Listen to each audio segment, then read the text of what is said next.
Hey everybody, it's me, Jum Jumington, former CEO of Jumington Dynamics, broadcasting live from the Jumington Dynamics Auxiliary Hazardous Materials Storage Facility, and it's been a while since I messed that up. How's everybody doing this evening? Welcome. Hey, Utter Chaos Gaming, something to do.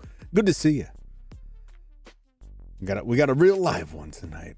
A real exciting return. I just remember loving this game.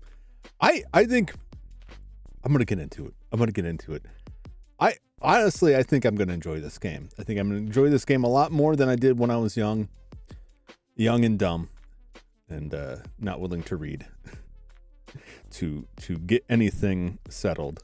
Let's fire up the whole mess there. Tonight, we're going to be playing Fester's Quest for the NES, and the second part of the series I call my NES Revenge, which is where I tackle games that I never finished as a child, either because they were too difficult, for at least for me back then, or I just didn't understand them. And the one I always go back to is not an NES game, it's an Atari game. That's Haunted House, that I played before I learned how to read and never quite understood what was going on with the game. And then years later, when I went back and played it and actually read the instruction manual and actually understood what I was supposed to do, the game was much, much easier and made a whole lot more sense. And that is often the case that I find with these games. Now, the last game, Teenage Mutant Ninja Turtles, is just a hard game. Now, I was happy that I was able to very much more quickly get past the water section of that game. Probably because either I lacked the dexterity to get through without dying, or didn't realize I could switch turtles. I don't think it's so much the latter. I knew I could switch turtles. I think I just took too much damage and ran out of time a lot. But you get to a certain point in that game and it just becomes stupidly hard. Stupidly difficult. The heat of Nintendo Power, they really talked it up. Yes, they did. I remember... I was looking at a Nintendo Power about this earlier today, and I marvel a lot of that old stuff. If you go back far enough, you have to consider when they would have maps for Nintendo Power or the screenshots, there weren't really capture devices back then. I know some places had specific like video printers that you could hook up to a video signal and print a screen out. Those are pretty expensive. What most of those organizations had was a careful setup with a camera pointed at the screen, get everything just right to take pictures of this stuff. I know you wouldn't find that today. You don't need to do that today so much because there's lots of ways to capture images off of things. But you think about all those maps in Nintendo Power, and it was somebody advancing the screen and taking pictures, film pictures that they would then have to develop and run through and then piece back together. That is some doing, man. Now, Fester's Quest is a very interesting game to me for several reasons. Right off the bat, you've got a game about the Addams Family in 1989. Now, the Addams Family got a bit of a revival in 1991 with the release of the Addams Family movie, with a soundtrack including hits like MC Hammer. And the movie may have been in production at that point, but based on interviews I've read, that really wasn't the impetus for making this game. I have seen some mention online that this game was meant to be a tie-in to the movie. I don't believe that at all. My understanding is that the developer who put this forward was a producer from Sunsoft US, whose name is, I'll look this up here, Robbins? Already forgotten. Richard Robbins. All right. Richard Robbins was a producer with Sunsoft USA. And he had the idea for this game that he originally called Fester's Playground? Fester's Playroom? No, as soon as I start streaming, my brain just shuts down. Uncle Fester's Playhouse, right? Based on like Pee-wee's Playhouse, which was airing at the time. And he came up with the story and the whole idea for it. But it was based on the 1960s Addams Family TV show. And it's pretty evident if you look at the box art for the game, right? That is not Christopher Lloyd. There's very clearly meant to be, if not directly him, it's been definitely inspired by Jackie Coogan, who was the actor that played Uncle Fester in the original series. And Jackie Coogan himself was a very interesting character. Jackie Coogan is the reason we have the California Child Actors Bill, widely known as the Coogan Act. And what the Coogan Act is that it's a bill that was put forth to ensure that money is set aside for child actors so the parents can't just squander it, which still happens. And there's been other laws to try and address that. You can look at what happened to Gary Coleman, and the same thing. And it happened to a lot of child stars. But Jackie Coogan, one of his earliest, biggest roles was in The Kid with Charlie Chaplin. And he was the subject of a lot of merchandising. Looking at Wikipedia, peanut butter, stationery, whistles, dolls, records, coins, and figurines were among the Coogan-themed merchandise on sale. So as a child, he drew a lot of money in. And after the death of his father, his financial advisor married his mother, became a stepfather, and they just blew through his money. And he ended up having to sue them for what was remaining after it, and actually bankrupted him going through that case. But he did eventually get his money, and it prompted legal action to try and ensure that child actors would be protected from this in the future. He's got some other stuff going on that may be interesting to this game specifically, beyond playing Fester from Uncle Fester from the Addams Family TV show. But I'll come back to that when we reach that point in the game. So here's a game for a 1960s TV show that has really no current in 1989 popularity. Even if they had announced the movie, and it may have already been in production, certainly is not a tie-in to that. And so many of the references in this game don't make any sense unless you are familiar with the show. So it's such a weird game for that. Now, it's got the usual banging Sunsoft soundtrack. Sunsoft were real experts at digging out the best sound you could get out of the NES's limited capabilities. It's built off of the same engine as Blaster Master. In fact, it was the same development team in Sunsoft Japan that made this game, that they actually programmed and did design work and all that, as they had for Blaster Master. So if you've played Blaster Master, this is very reminiscent of it. For good and for bad. The primary problem is, just like Blaster Master, as you upgrade your weapon, the trajectory of the bullets take on this weird curving arc that often means you're just shooting past enemies. And it's a real headache. In the European version, they increased the damage to the weapons and made it so they shoot through walls. So the European version is actually much easier to get through. But I'm playing the US version because that's where I played it here in the United States of America.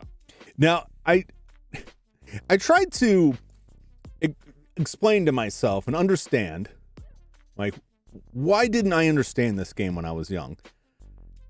Because I looked at it when I was setting it up. I'm like, this makes a lot more sense to me. Why didn't I get this when I was young? Well, I hadn't read the manual. And I thought maybe I didn't have the manual because a lot of the games we had for the NES when we were kids were secondhand, didn't come with a manual. Nope, right there in the box, there's the manual. I just never bothered to read it. Never went through it. And thus I continued in ignorance in the game. The biggest problem this game has and it is acknowledged as an oversight, is that there's no password, there's no save function. And this is acknowledged in interviews with Richard Robbins, that it was an oversight that because the test versions they were getting of the game had debug codes that would allow them to just skip to different levels in the game, they really didn't consider it until it was too late. And by the time they realized, oh, wait, we should put some kind of passwords in here, it was too late to push it through. They had to push the game out. So I will be using save states. Not as much as I did in the Ninja Turtles game, but I will be using save states because even though the game has unlimited continues, every time you die and have to continue, it starts you all the way back at the start. And even though you don't have to, you don't lose any of your items, you don't lose your weapon upgrades, you don't lose any of that, and you don't have to fight the bosses a second time, it becomes a real pain to haul through all of that stuff because there's no shortcuts or anything. You have to go all the way through the whole maze all over again. And it gets to be pretty tedious by the time you reach the end of the game. So I will be using save states for that end, but that's about it. Beyond that, I really think this game is doable. I enjoyed the music. The gameplay is solid enough. I'm a big fan of Blaster Master, so I enjoy this bits of it. And the bosses were challenging. From what I remember, the first boss I got to. But I think I'll be able to get through them. I think they'll be very much like Blaster Master. Probably not as mean as Blaster Master. Blaster Master was rough. But I expect the bosses to be just have a mountain of health like Blaster Master bosses do. Yeah, so I'm gonna pull the manual up. Keep the manual up here so I can refer back to it, but I don't know how much I'll need to do that having read through it. It does describe some things I don't think are actually in the game or incorrect.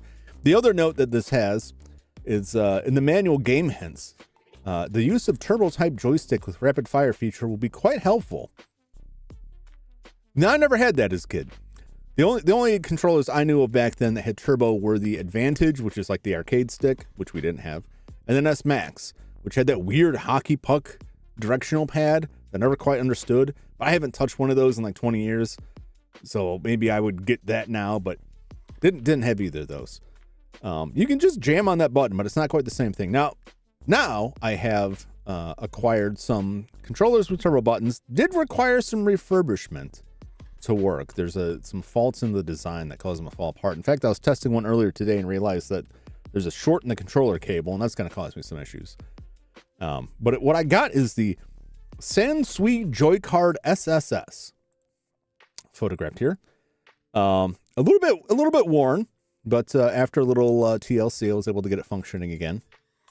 It is basically just like a sturdier, regular old US NES controller. It's got the same rubber membrane type. It feels the same. It controls the same, but you've got options for turbo on the A and B button.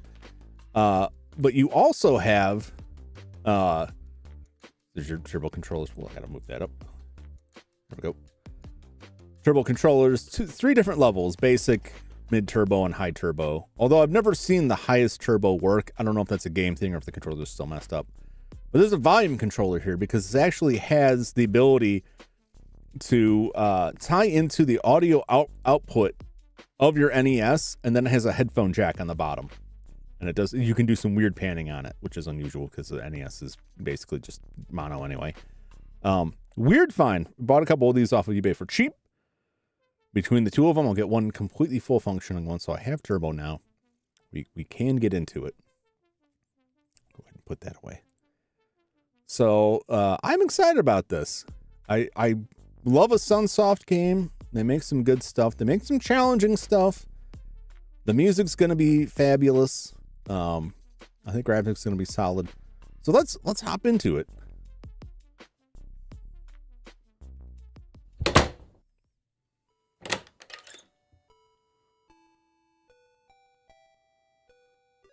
As always, let me know if you need to adjust the audio. I might need to adjust the audio a little bit here.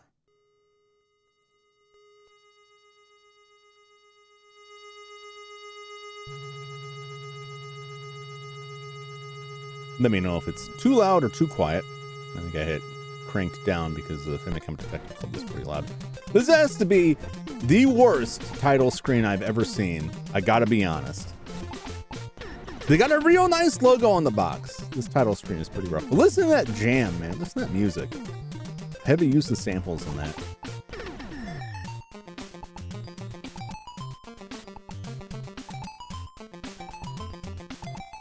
Some people pointed out that because it says references Orion Pictures in this, that this was meant to be a movie tie-in. That's just because Orion had the rights, the distribution rights at the time. And actually, Orion was worried that the movie was going to flop, and so they sold it off to, I believe, Paramount before release. So it didn't even have it. Now, the music, if you're not familiar with the limits of NES music, this is what makes Sunsoft music so great, because they really knew how to take advantage of all the features you could get with NES. NES is a very limited music capability. That's why, instrument-wise, most songs on NES sound the same, because the NES doesn't have like a broad range of instruments. You've got 5 audio channels, which is 2 square waves, a triangle wave, a noise channel, which is usually the, and then a sample channel. It's the 5th channel. And Sunsoft, along with all of our developers, Sunsoft's really the title screen is something else. Yeah, it's I don't get it. I don't get what they were thinking with that. But Sunsoft would use the sample channel for the bass line. So the bass line isn't some of the like more advanced orchestral kind of music in this. Is from the sample channel. It's the same thing Mario Brothers 3 used for like the timpani and the bongo drums and so on. If you are ever curious about the breakdown of that stuff, go get a Nintendo emulator like Meson. I think it's Meson, MESEN. It's a very good one. And the best part is in the audio options, you can actually adjust the level per channel. So you could turn it down and just listen to one channel, and you can see how the audio, you can hear rather, how the audio is broken down on this. So by using the sample channel as a bass line, it frees up the triangle would usually be used for bass for a more advanced sound. You can get a little bit more. You could also get like a reverb effect by having the 2 square wave channels off by a little bit from each other, playing the same notes. But because like it's just the square wave, you could pitch it up or down a little bit, but you can't really get a different instrument sound to it. So there's hard limits on the NES music, and Sunsoft was really good at digging the most they could out of it. Well, this like, this has no business being like this rockin' for a game about Uncle Fester. We should explain the story somewhat as it's explained in. As I go through, I've been collecting some items here. I'm gonna be here for a while trying to get these blue gun icons. So the gun has 8 levels. Squish the right side of the mansion to fit beside his face. Yeah. You'll see more of it later too in the game. I don't know how clear it is mansion, but I think the mansion is in the game later, but it just looks like another building. You're gonna need to collect items. You need keys to get into buildings, bulbs. Of course, you know, with Uncle Fester, it was one of his tricks. He'd put a light bulb in his mouth and could cause it to light up. And so that's what that references, and that's for lighting up underground. Vice grips have a particular use when we get the vice grips. But it's not like, when you think of vice grips, I think about like a handheld vice grip. That's actually like a book press. And in the TV show, he would have people press his skull in the book press because he said it cured his headaches. Money, that's clear. Potions, you know, just pretty generic. And then missiles and TNT. Now the missiles I don't know about, but TNT they frequently used in the show. Particularly Gomez likes to use TNT to blow up the trains, I believe. It was Gomez. Played by John Astin, who is the adoptive father of actor Sean Astin by way of his second marriage to Sean Astin's mother, Patty Duke, which I did not know until I was reading about this last night. I didn't know Sean Astin is Patty Duke's son. A wild one to me. John Astin also had a bit part in Erie, Indiana, a show I have fond memories of. That's neither here nor there. Oh, I got this clue section up there too, which is utterly pointless. From his PMC days, yeah. Well, Jackie Coogan was in the U.S. military. He did have some military service. during World War II, and actually he flew. He was glider pilot, and he flew in British troops behind Japanese lines in the Burma campaign. So he's got some military experience. I don't think that's what this reference is. You're gonna meet Sean Astin this weekend? That's awesome. Where are you gonna meet Sean Astin? Just somewhere. Is it? I assume at a convention. It's not just like I phoned him up and he's meeting me because he's buying some stuff off of my Facebook Marketplace listing. I bought a meeting with him on Craigslist.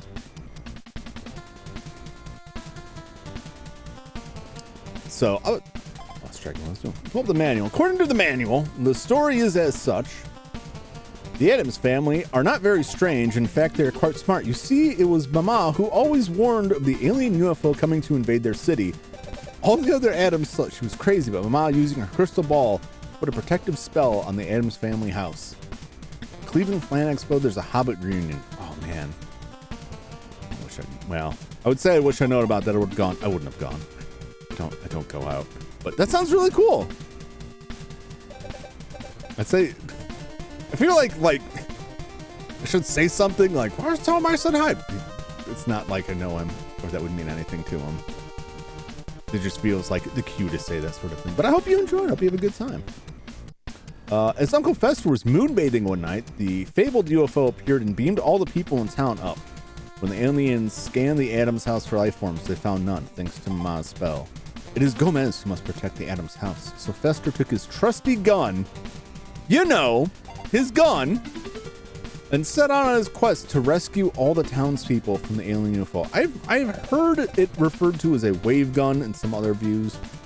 So we're going to be going around collecting items, battling aliens, and trying to defeat the bosses and find a clue as to where the alien is. I will spoil it for you. It's a UFO. It is utterly pointless. So what we've got to do is we've got to get our gun upgraded all the way up to 8. We don't have it up yet, even though it shows up in the menu. We don't actually have it. And we got to collect other items. So we're going to go through and blast these creatures, which I believe are globules, and collect money and anything else we can. We want these blue ones. There are also red guns. Yeah, the fabled UFO. From the legends. Oop, gotta get that. And so now we got our first problem, right? We're 3 levels up. Now we got this gun. It has a particular hitbox that can just slide straight past these guys if you don't line it up. So you gotta line this up, and it gets worse. It gets worse as you go.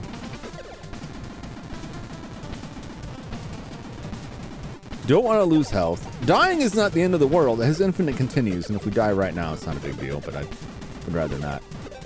But you can aside from the blue gun icons, you can also get red ones, which will decrease your weapon power, which I think was one of the big things that jammed me up when I was younger, that I would just grab everything and then be like, how come my gun keeps getting worse? I will say it is an upgrade from Blaster Master, where taking a single hit will reduce your gun power. That's a real pain in the ass. So at least this game doesn't punish you that way. We can collect the whip now. It doesn't do anything for us. And we get our guns. So now we got the bowling balls we're hurling through the air. And these have the worst kind of arc because they'll just zip right past stuff. But what I want to do is I want to get this upgraded all the way up to 8 and then do my level best to keep it that way throughout. So once we get to 8, it returns to a more straightforward pattern. Although once we get underground, that's a whole different story. They actually don't have a lot of places we can go, which should make it easy if you're going through this to figure out where am I supposed to go. But there is also a lot of dead-end areas. This much I remember. There's a lot of areas in this that you just don't need to mess with. Oop, almost got that red one. If you get that red one, your weapon will degrade in power, which is what we don't want.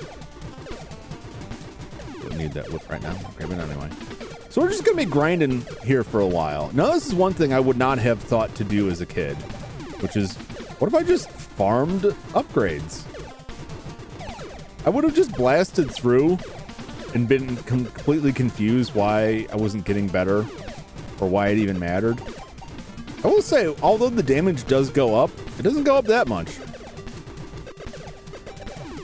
Overall, you know, until you get the whip. The whip is insanely powerful from what I have seen. I have gone through and explored a lot of walkthroughs in this.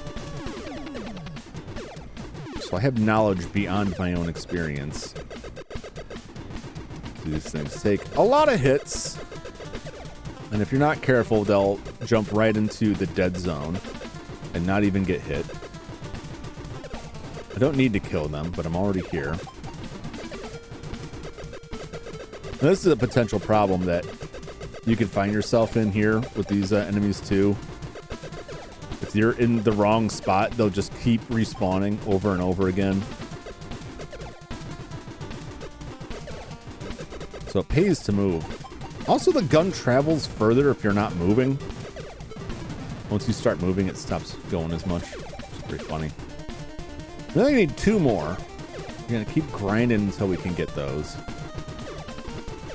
At least 1 more. I want to get at least 1 more, and then we'll take it to the streets.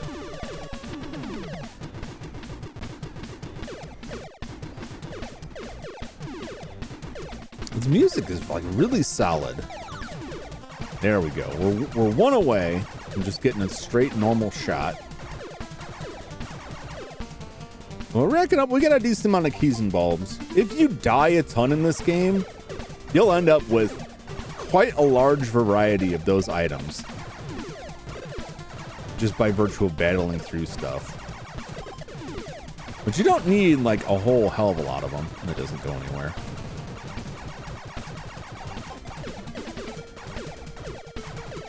And there are some health upgrades to get. The manual mentions a clue to 1, but I think it misrepresents how much health you get from it.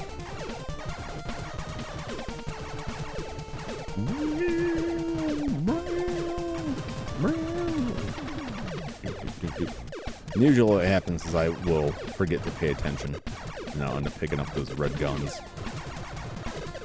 Alright, let's make our way over. Make our way downtown. These things are super annoying. They spit out these mosquitoes, and if you get bit by them, you will be slowed down until you use the vice grips.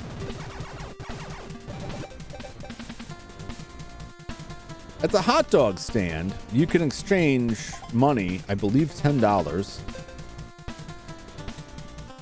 do it now.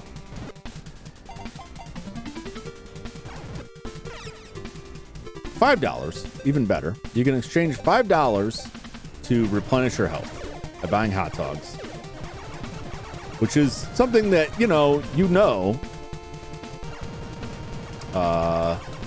Uncle Fester was a big fan of the hot dogs. It's not the weirdest way to get health back, but you won't get health from enemies. This is also a pain in the butt. That once you get in there, you need to use a light bulb. So you got to select the light bulb on here. But if you don't move, you'll just go back up the stairs when you go to use it, because it's the same button, the A button, that does all of that.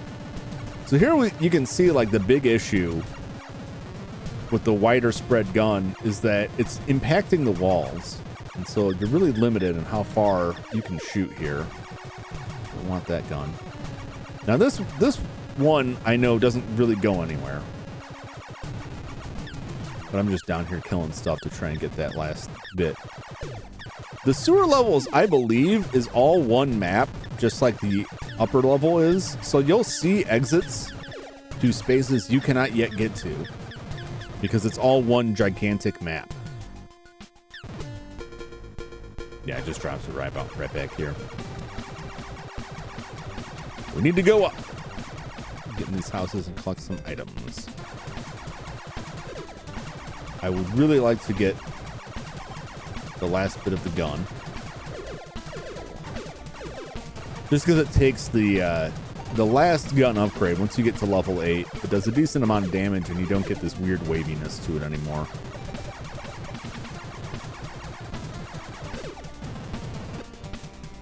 A key, alright. Pugsley gives you TNT. You can just use the TNT to blow up enemies. And I'm gonna have to go back to that hot dog stand, getting wrecked by these frogs. I could sit here all day, and these guys will just keep on coming until I move. Go get some hot dogs. You're better off keeping your health up, so you don't have to constantly continue.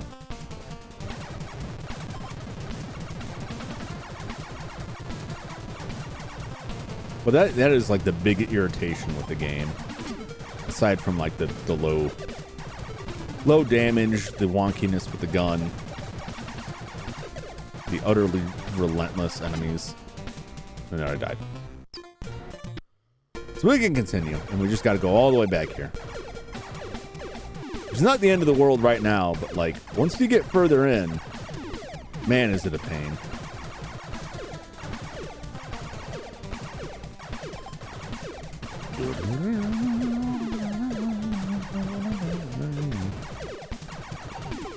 I love the AI work on those frogs, because once you get more powerful, they just seem to kind of run away from you. They're like, nah, I'm gonna die. I'm out of here. Stupid things. Stupid bugs.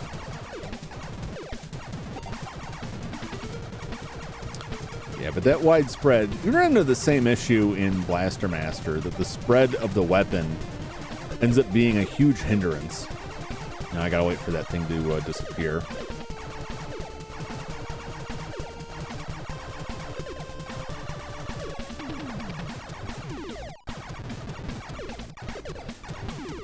Alright. Bait these guys out. I could just go in the house. Probably still be here. Wins, it gives you vice grips. Alright. And that's the vice grip. We have a fair amount of these items.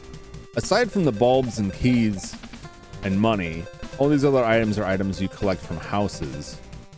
And they will all replenish when you defeat bosses. See, look at that, guys, just sneaking right through the middle. They also don't get hit while they're jumping, which is kind of rough because they are frogs and frogs are gonna jump.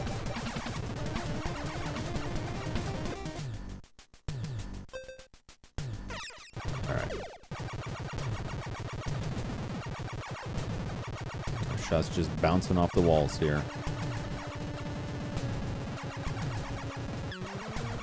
The soundtrack is good. There's not a lot of variety in this. Whip. There's basically only 3 songs. The overworld, the underworld, and the boss battles. I guess 4 if you include the opening, which I don't know if there's a different one for the ending. There we go. And we're maxed out on gun. We just gotta avoid not losing it. So now we just get straight laser beams.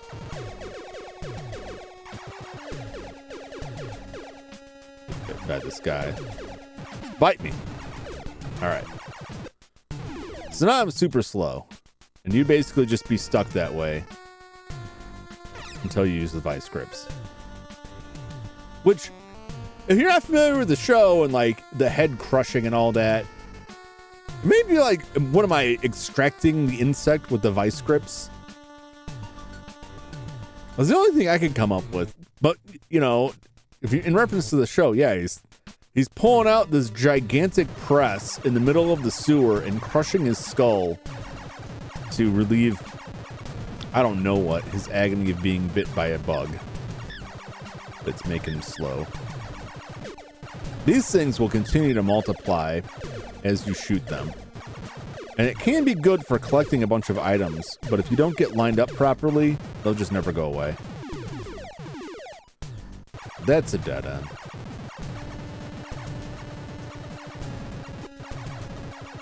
Decent graphics, you know, for NES. I like the frog, the alien frog enemies. As annoying as it is that they can dodge your gun by jumping. It is a nice touch. Thematically fits to give some variety to the enemies. which I enjoy. You really don't want variety in these enemies when you're playing this game, because when the other enemies show up, they're gonna kick your butt. It's some weird bug thing that flies around and is very difficult to shoot.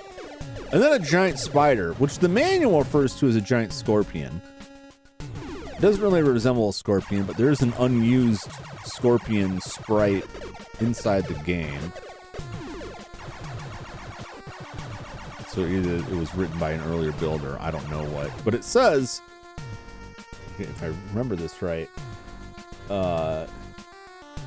giant scorpion. When this shows up, it's time to move on to a different part of the quest. And I've seen references that means you've stuck around an area too long. But I've seen that thing, I don't think I was in the area very long and it decided like to come out. And it was pretty brutal.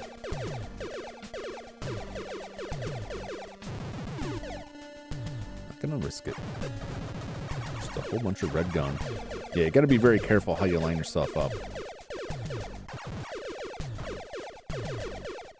Alright. We can get that red whip. We don't have the whip. Apparently the blue or red that you collect for the whip doesn't mean anything until you actually get the whip, which is good. It's gonna follow me to the end of days. Wait. I don't think you get the whip for quite a while. Surf's up, baby!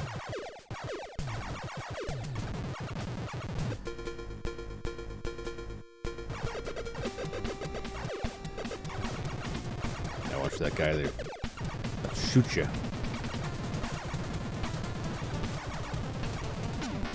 No, you don't! No! No, I have to find a hot dog stand. Dirt bags.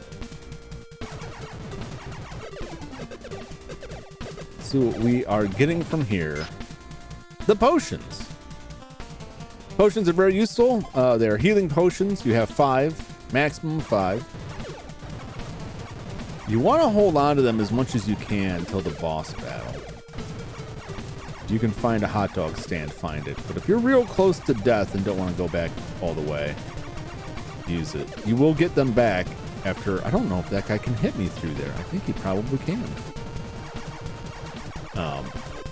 But if you're close to death, it's better to use the potion to not get sent back if you're very far in. So we're at the hot dog stand already. 1 hot dog sandwich, please.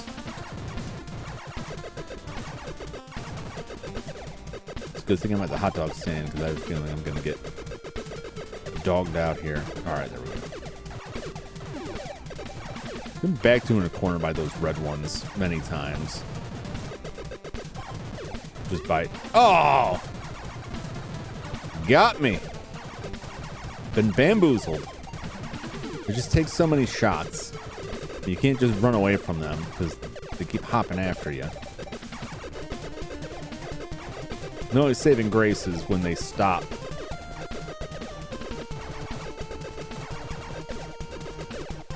But you got to make sure that you move forward just a little bit. Here's these hopping fly head things. I don't know what their deal is. So look at this guy. He knows what's up. He didn't want to die. They're smart. Get out of here.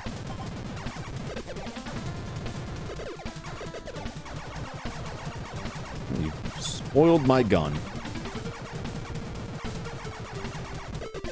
Get out of there.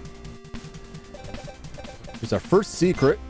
This is alluded to in the manual. First person dungeon crawl. If you go forward a little bit there, an extra health. 1 extra health takes you from 2 to 3. The manual says it will take you to 4. That's a lie. That's a dirty lie.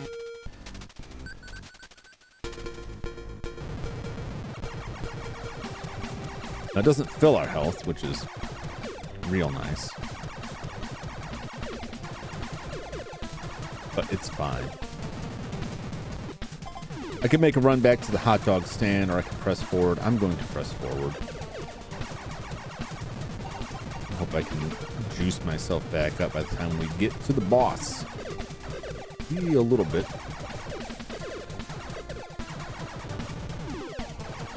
Thank you. Yeah, there's a house here. That's something I probably didn't understand or do when I was younger, which was go to these. The thing, not the thing, gives you invisible potions, which, according to the manual, enemies can't see or hit you for a short time. They're basically just invincibility potions for a limited time. It's nice. It's good. Give me a gun. I think I deserve it. Get away from me!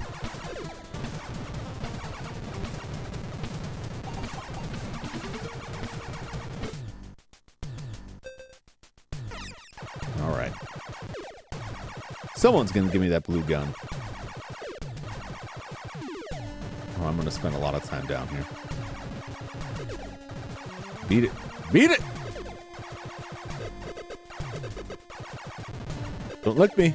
Don't do it.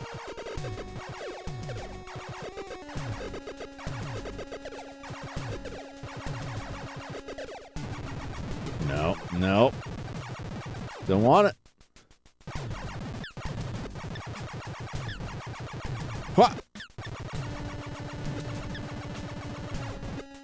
That rat's gonna come back and chew my face off.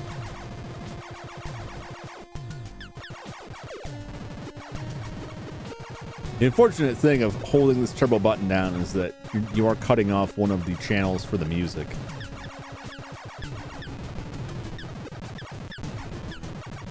Another game that made very good use of the sample channel for added bassline was Battletoads. Battletoads actually used a higher bit rate. This game, I believe, uses 1-bit DPCM, Delta PCM samples.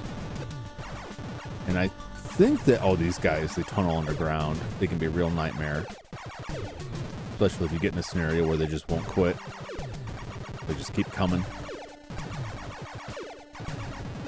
Because they'll just follow you wherever. Get out of here. Stop it now. Dirty dirtbags. But Battletoads used, I want to say, I don't know if it was 8-bit or 4-bit. Oh. We're back, baby! But it put a heavy toll on the processor of the NES. So anytime something that was graphically heavy came on screen, they would have to mute the sample channel. So if you watch Battletoads, if you play Battletoads and you pay attention during just like the opening, you'll notice like a bass tone will disappear when certain graphic elements appear on screen. That's because the processor couldn't handle the higher bit depth PCM samples and the graphics at the same time, so they had to cut one of them.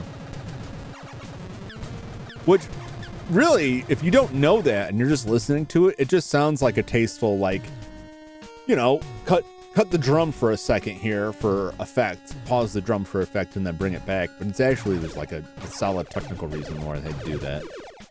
I find like the Nintendo audio limitations to be really fascinating.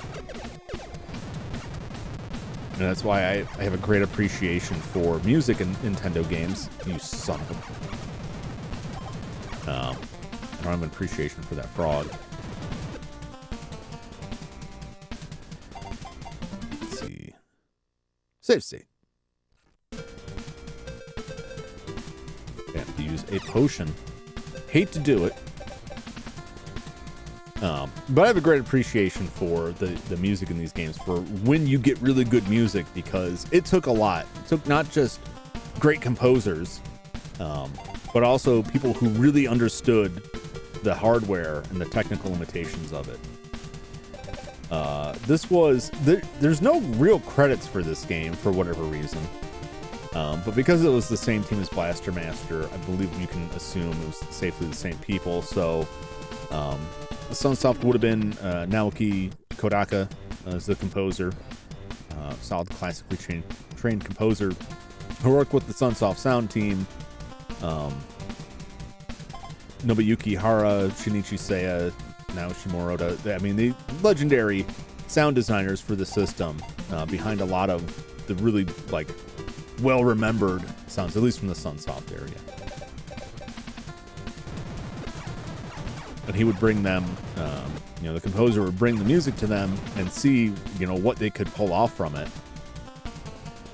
And they would go and tinker around and see how they can combine different channels to pull stuff off. I think we're on TNT. We're on the potion.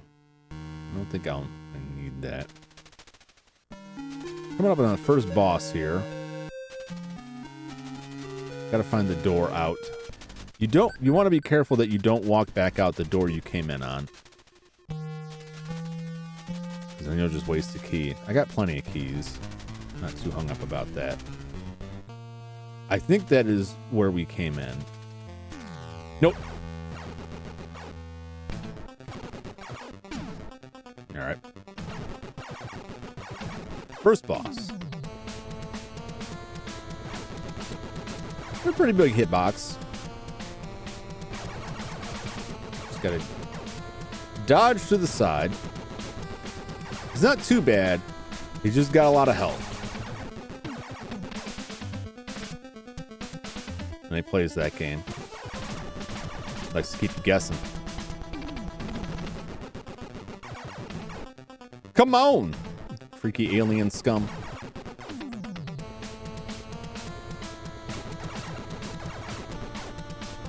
You could try and dodge left and right on this stuff, but why bother? Oh! Might as well.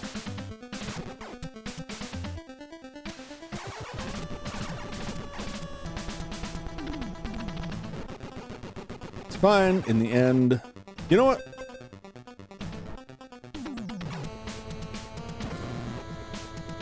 Blast him with some TNT.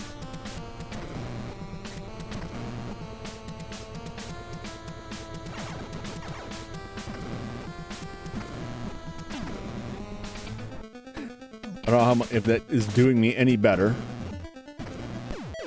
Oh, it did. There we go. Shabam!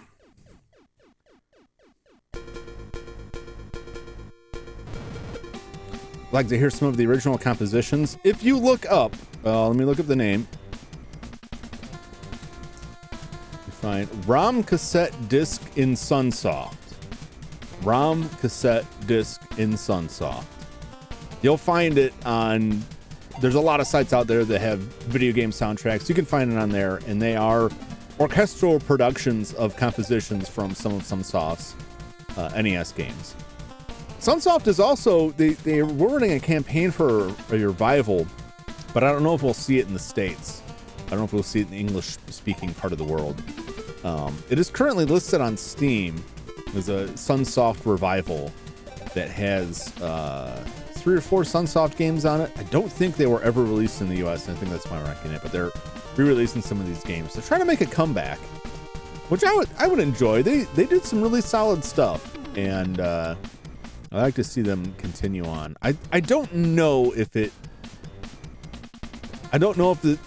this would really kill them off, but I know part of the trouble they had was with the game Gimmick or Mr. Gimmick, which I don't think got a US release. I know it got a European release, but that was a game that really pushed the limits of the NES. And it came out so late in the NES that everyone was already jumping ship to the Super Nintendo, but Sunsoft, like the people behind it, really wanted to push what they could on NES and show that, like, no, you can still get great stuff out of the NES, even though the Super Nintendo's out. You can still get great stuff out of the original Nintendo, the Famicom. That's a pretty fun game, and it was released. There's a deluxe version that was released for Switch last year, I believe, which is pretty cool. But the early days of video games, particularly when you jump from like NES to Super NES, there's a lot of companies that kind of got folded up by sinking everything into a game and then the game not selling, and then that was it. Because it was very expensive to produce the games, not just from the programming standpoint, but the hardware that you needed to publish the games on could get very pricey. And it was made worse if you made a game that had very high memory requirements. That's HAL Laboratories. why they became part of Nintendo was because they sunk a lot into this game.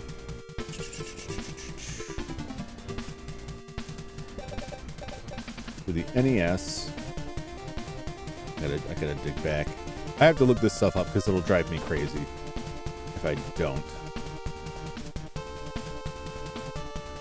Metal Slayer Glory. Metal Slayer Glory was, I want to say it's like an RPG that has a lot of like really detailed pixel art and cutscenes. It has a lot of art. So because of that, it had very high space requirements. And those chips were very expensive. And so they ended up in the hole on that. And the game ultimately didn't sell that great. Look it up, Metal Slayer with a D, Glory. It's pretty solid.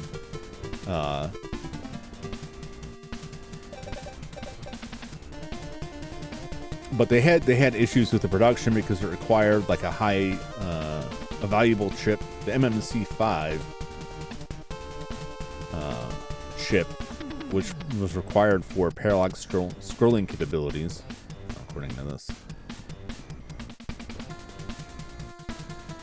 But it put them in the red so much that they ended up like getting absorbed into Nintendo. And so that was like somewhat common during that time. And that's also why there's like a lot of companies. Sega famously had a big lawsuit with the company that was like, we're not paying you for cartridges, we'll make our own. Like, oh, you can't do that. And they lost, and yes, you can do that. Very different times when you're dealing with hardware. It's easy to see, especially with cartridge-based systems like the Switch, why so many Switch releases are digital only, because those cartridges are expensive. I'm sure those cartridges are much more expensive than an optical disc would be. And they don't even want to go to that. The optical disc, I think, is less the cost and more that they want to keep everything on the digital marketplace for various reasons. Copy protection, mainly. It's harder to pirate, theoretically, with that. But it doesn't surprise me at all when I see Switch game released and like, we're not doing a physical release. Like, no, that makes sense. It's expensive. It's expensive to produce that. Anyway, so now that we beat the boss, we've got our potions back, we got the TNT back. So if you're playing this and you're in a boss battle, like, use everything. Use everything you can, because you're gonna get it back at the end. That's something I don't think I realized, and I was like, oh, I gotta hold on to this. It's easy to fall into that trap in games where like, I gotta hold on to my ether until the end. Don't do it. Just use them all. Use everything you have. Use everything you can. Also, once you finish that boss, you have to progress forward. You can't go back. So make sure you got your stuff. I don't think I missed anything. If I did, I'll just die and go back, and it is a pain.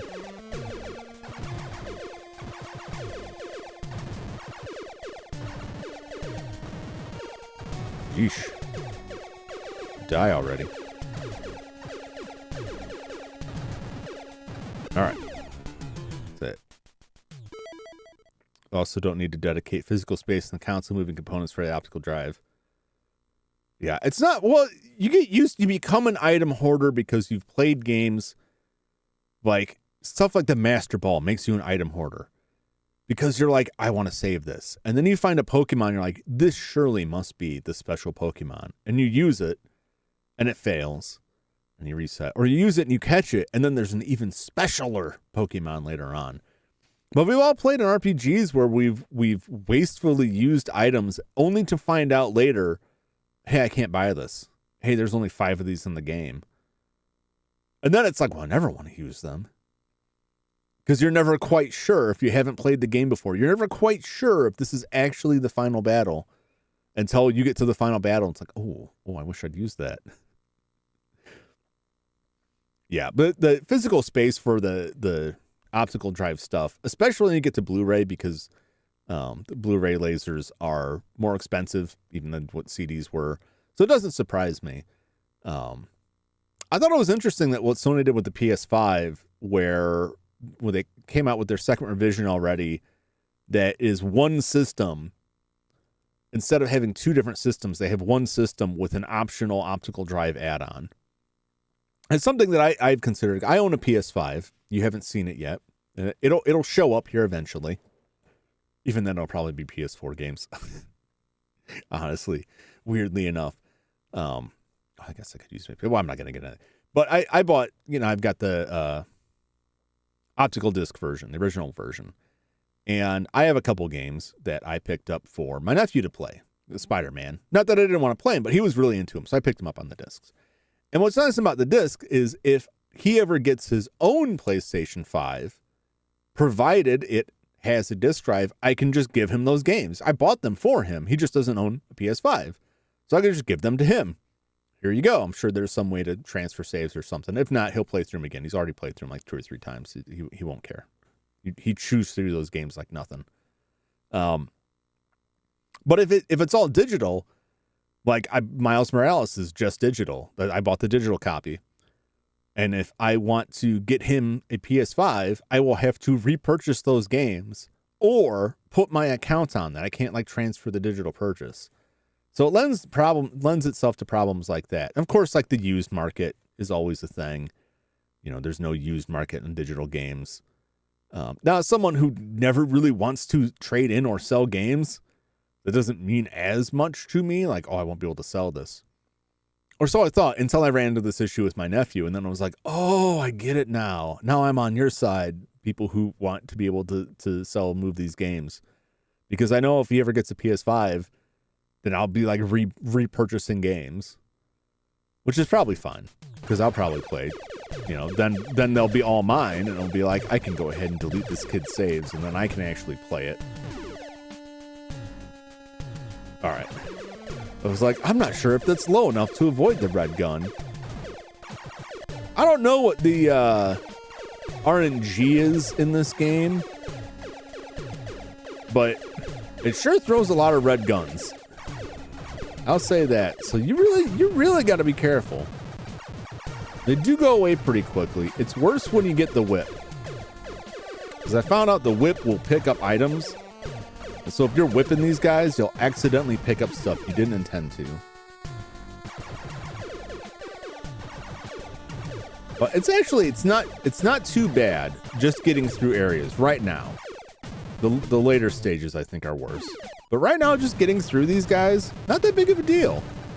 As long as you keep your weapon upgraded, get the upgrade as quick as you can and keep it upgraded, you're okay. You'll probably be okay. And you just got to be patient with this stuff and not, got to be aware of where they're spawning in and what you have to do to keep more of them from showing up and how many hits, how many hits is it going to take to kill this frog? What color frog is it? How many hits are they going to take? I don't know if this is... Oh, I guess that other area was a dead end. There's nothing to be found down here. I don't believe there's anything to be found in any of these. So, once you find an exit, you just take it. But red gun again. Stupid jumping fly heads. What are they? What does the manual say about these? Does the manual mention these? It mentions some of the enemies. No, it doesn't. It doesn't mention them. We got the globule, which is the pink blobs. The skeeter, which is a head that spits bugs out. The slime replicators, and then that's it. They don't mention anything else. Oh, we got our first part of the clue. If you see it there. Whatever could it be? According to the manual, this is a clue as to the location of the aliens, the final alien boss. Which I would think would be a map or something. But it's no. It's not. It's not anything helpful whatsoever. Whip! Can't wait to whip these things. Get away from me! And red gun. This would be an absolute nightmare, I will say. This would be an absolute nightmare without the turbo button. Turn off the I mean, I could jam it pretty quick, but like, that's gonna get old but quick if you're just jamming it. Obviously, you don't need a turbo controller if you're playing this on an emulator or something. You can usually just map a button to be turbo, and then that's that. All these things. That is a bad spot for these things. Oh, they're just gonna keep coming, aren't they? Now I'm kind of stuck because I don't want to move forward because I don't want to get that thing. Every one of them that comes forward is doing more, and if I stand in the wrong spot, oh, I'm gonna die.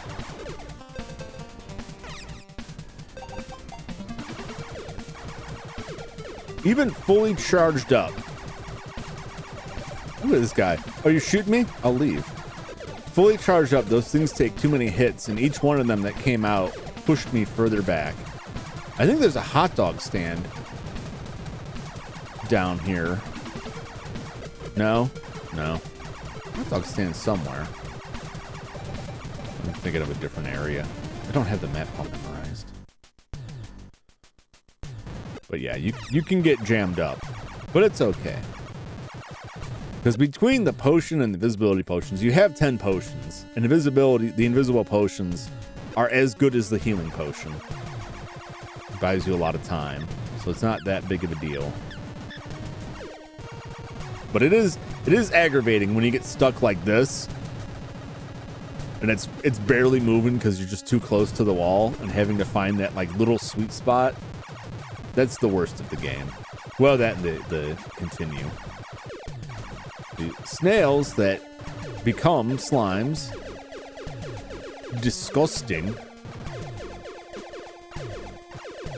Die already. Thank you.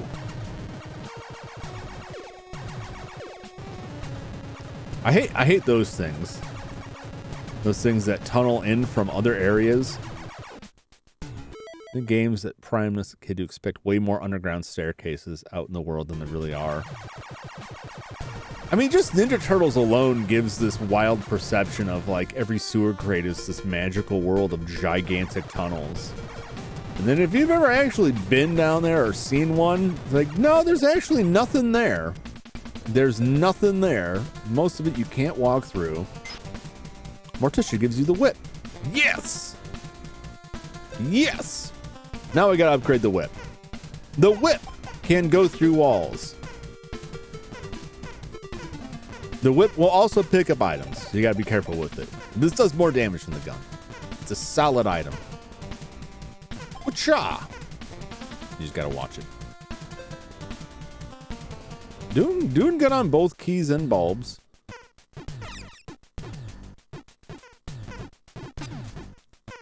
These guys shoot me through the wall. I'm going to die from these things. They shouldn't be able to, but they are.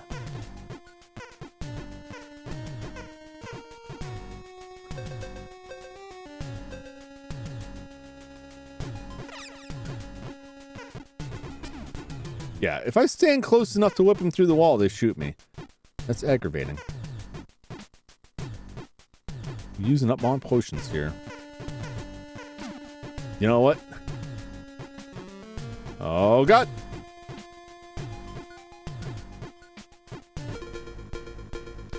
Jump the gun, so to speak. So I hope I can find a hot dog stand soon. Really need to upgrade that whip. The baseline whip is not good. The whip only has 4 levels, so it's not that big of a thing. I did that to myself.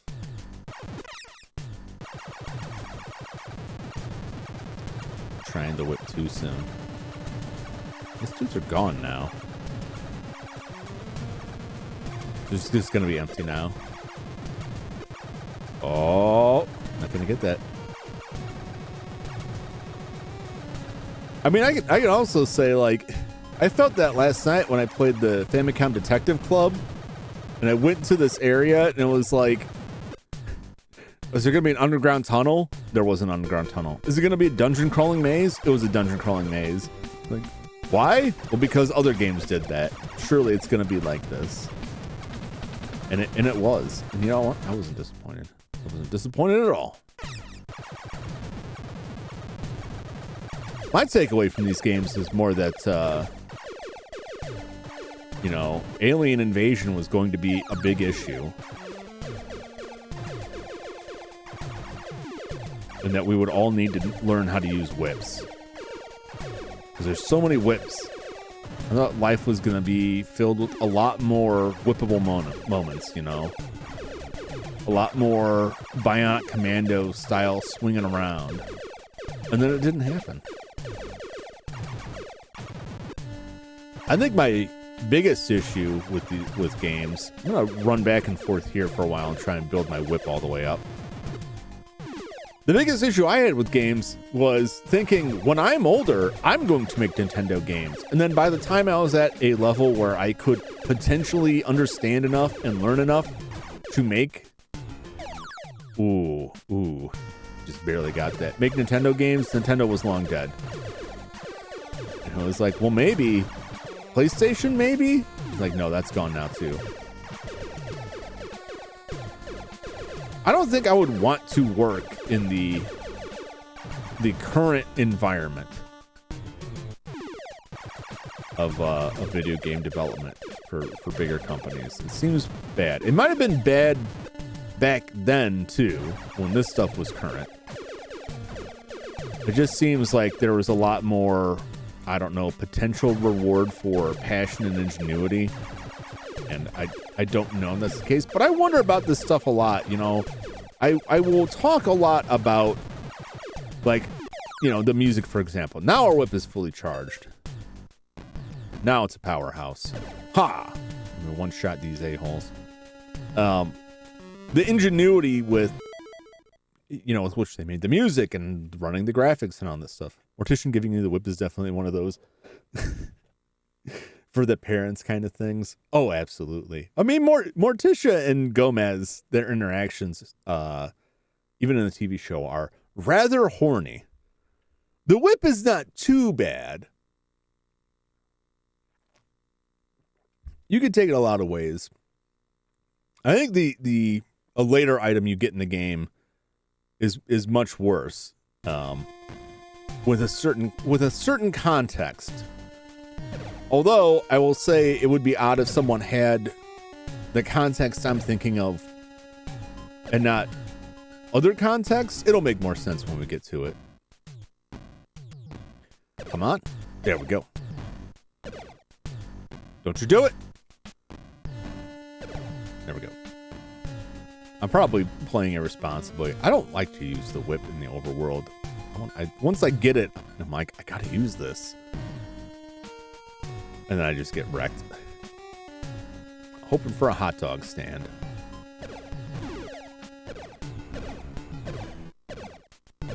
See, this is absolutely the worst place to use this.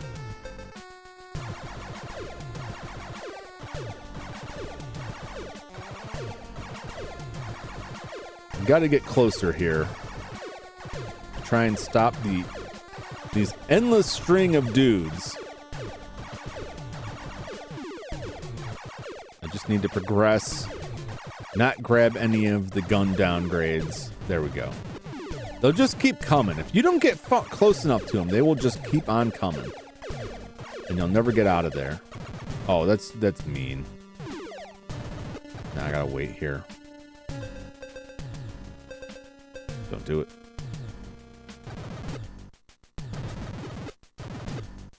What?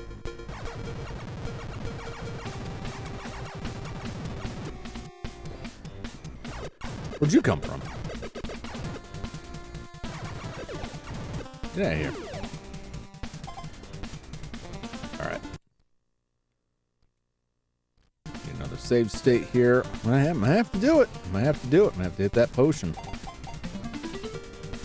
I'm not getting plain sloppy. I don't know where this is going to lead us. Oh, up there. Surely that is it. It's another one-way street. I don't know which boss this is offhand. I'm gonna whip it. I'm gonna whip it real good. I'm gonna go with the invisibility potion. Oh, I gotta use the key first.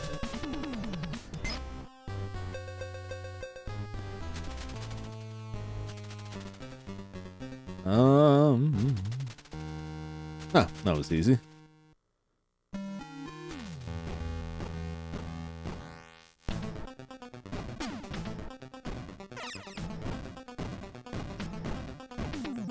Just whip this guy real good while jamming the A button.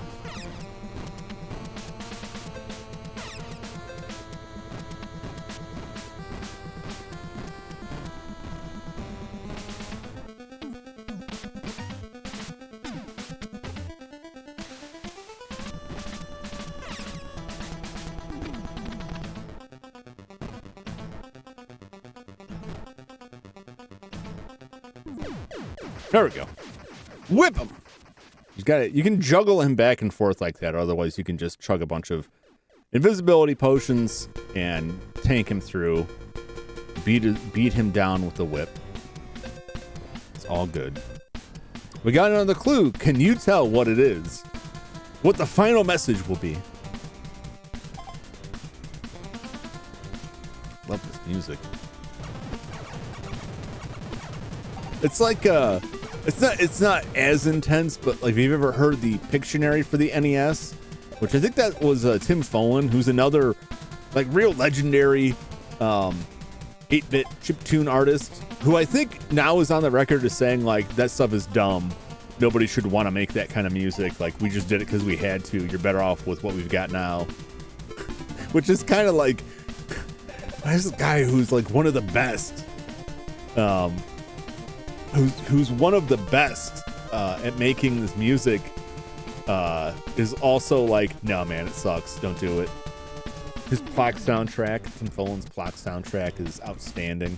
But like, Pictionary for the NES has the wildest theme that does not belong in Pictionary. All right.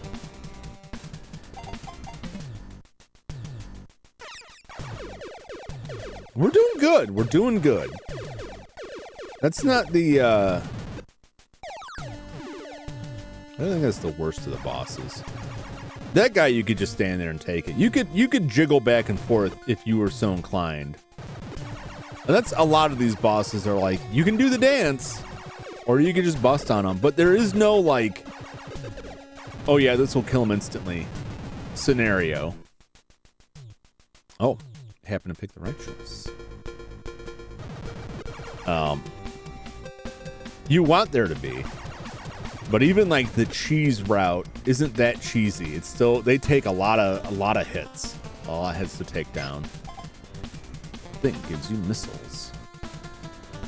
Let's say the clue is two bowls inverted on top of each other. What do they call that? What do they call that? A cloche? Is that the pronoun? This is gonna be another one of those pronunciation things.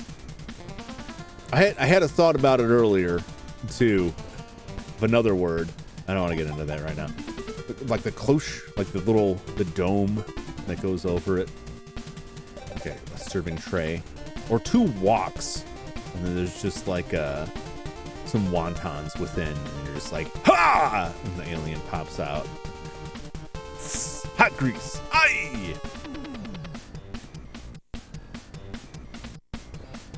I had this whole internal conversation in my head earlier today, and I don't remember what set it off. I think okay. It was a wild train of thought, and I got lost in my own mind with it. You know, I was thinking about a lot of games. This game did not release in Japan, by the way. As far as I know, this game didn't even release in Japan. It was originated with Sunsoft USA and was developed by the Japanese Sunsoft programmers, but it not released in Japan because they wouldn't get it. And it got me thinking about, especially when I was thinking of Blaster Master, because this overhead is like, this is Blaster Master. That's what Blaster Master is, with a different little guy in it, but it's like the same kind of deal. Which plays nice, it handles well. It's responsive. I enjoy it. That Blaster Master is actually not like Blaster Master is like the American name. And even the story in Blaster Master where you're chasing after your giant irradiated frog is completely made up and fabricated for the US version. The Japanese story is you're on an alien planet and you get in this tank named Sophia and you're part of this resistance movement and you have to go battle this evil cyborg. And they changed the story, made up this whole other story because, of course, when they brought this stuff over from Japan, they're like, kids aren't going to like this Japanese stuff. Boy, were they wrong. Boy, were they wrong about that. Just like Keith Courage in the Alpha Zone? The Keith Courage was the pack-in game for the TurboGrafx, and they made up a name for it and tried to Americanize it when really it's like this super anime like kid who summons this extra dimensional mecha, and they just cut all that out and made up an American thing. But I thought a lot about this stuff where, so Blaster Master was not very popular in Japan, but it was popular in the US. So any sequels or anything they've made that contains the story Blaster Master is called Blaster Master because it was made primarily for the US market, because the Japanese market didn't care about it. And similarly, Big O was a big hit in the US and I believe it's, in my mind, it's because a lot of people had fond memories of Batman the Animated Series, and it had a very similar visual style, and I think the same voices. I think maybe the voice actor was either the same or very similar. No, he's not the same guy, but he sounds the same. You know, he's a rich guy in a suit, and he really, it looks like the Batman Animated Series art style. Not very popular in Japan. Second season was made exclusively for the US audience, which is crazy because it has an insanely like racist view of Japan in one of the episodes, which just blows my mind. So think about this stuff a lot and how you have these things that are very popular because of their Japanese-ness, right? That are not popular in Japan, but are popular in America, not exclusively with weebs who just love everything that's from Japan, but people who have taste in things and they like it. But there are a certain number of people who like these things, like, I love this Japanese game Blaster Master. Like, I'm sure nobody says that, but there's other stuff like that. Big O, Barry Batman, like, main guy was basically Bruce Wayne. Yeah. He was basically like the Bruce Wayne character. Well, he was kind of amnesia. I really love that series. It's a really solid series. It's a shame. I want to say when they re-released it on DVD, they had to take out the opening song. That sounds very much like the Queen Flash Gordon theme, and it has a different one. I find that stuff a lot, you know, like series that lose their opening theme or have to do it because of some weird licensing stuff. A lot of times it's because it's an American song and they couldn't get the license to release it in America. I'm just like, what do you mean? It's crazy. But where I was going with all this was, like, someone accused me of being a weeb because I like some things from Japan. It's not just because they're from Japan. It just happens these things I like also come from Japan. My argument is that I am refuse to consider myself a full weeb. I'm like a partial weeb. I'm like a weeb wolf, like a wereweeb in mid-transformation, right? Like a Gerwalk, right? And if you understand that reference, then you're with me on the weeb scale. And if you don't understand that reference, I'm not going to explain it. But that's where I went at with all of that. That this is games like this and Blaster Master, particularly these games that were very popular in the US. There's a certain contingent of them. They still make them. Inti Creates put out a whole Blaster Master Zero trilogy that even pulled story elements from the Nintendo World of Power novelization of Blaster Master, which is insane to me that there's a novelization of that game that is based primarily on the weird made-up story by Sunsoft USA. And I want to say that story was also made up by the same guy who did this, Richard Robbins. I'm pretty sure he wrote the Blaster Master story also. Which means sooner or later I'm going to have to play Blaster Master and all the Blaster Master sequels on here. I do love that game. It's a very fun game. Sorry, I'm getting tangented off target here. I came from there. I already went in here. I got the missiles. This is missiles, right? Yep, it is missiles. I've got keys to spare. The only thing we're missing now is the noose. We got the Sunsoft sign. Sunsoft Sun Club. Suntech. Got some nice yachts here. Can't interact with them. Very strange. But I went on this whole like in my head like tangent about this, and then I was like, for some reason I thought that would be very funny. I find it like fascinating how American marketing companies were like, kids aren't gonna like this anime garbage. Like, no, anime is really popular with the kids. We got to replace those onigiri with jelly donuts. They're not gonna understand it. And it's like, do you think maybe they liked it because it had, you know, the rice balls in it? Do you think maybe they liked that aspect of it? Do you think they really believed those were jelly donuts? And then if you look at that and you're like, I prefer the version that has the actual rice balls. I prefer the version where they don't replace Sanji's cigarette with a lollipop. Like, you weeb! I'm like, no! A weeb is a very specific thing. You can't call me that. I don't have an Naruto headband. I don't have a waifu. All right? I just enjoy things from other countries. Largely from Japan.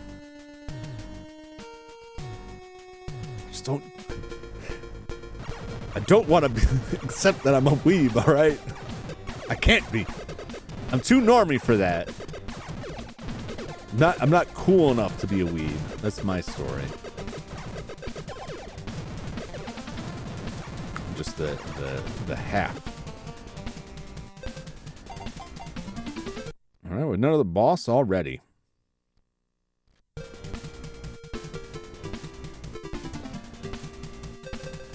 Key. No, this dude needs.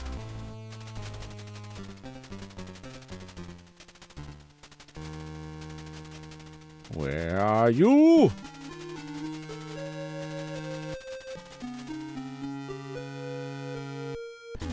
All right. Oh, this guy. This guy's a real pain.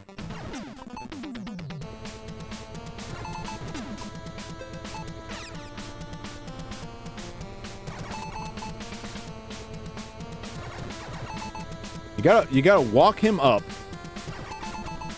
because you need room to maneuver backwards.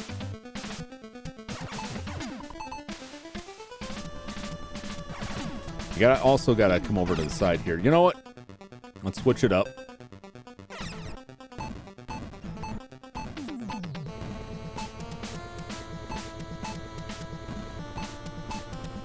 Can I get him this way?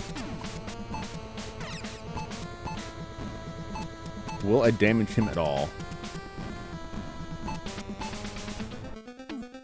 don't think I will.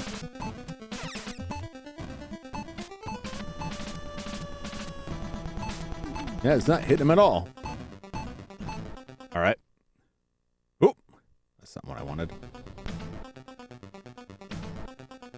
We'll stay on the invisibility potion for right now. I don't think missiles will do. He's got that shield.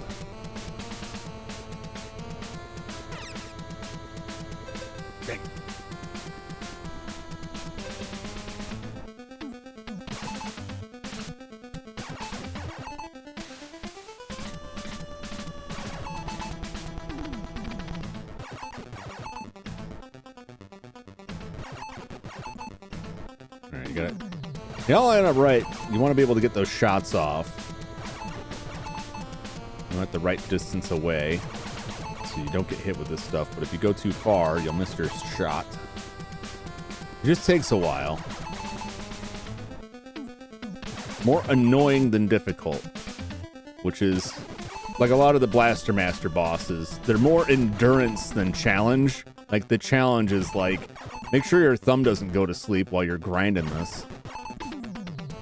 What the hell kind of alien is this anyway? He's got a cross on his shield. He's got like a goat head. I feel like I'm fighting the goddamn devil here.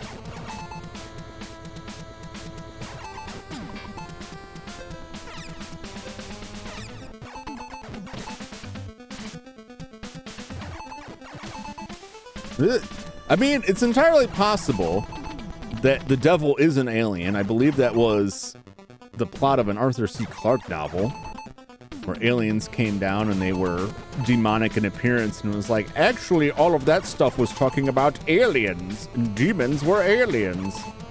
I don't know how that panned out. I didn't read it. I only know the synopsis, the bare synopsis of it. All right.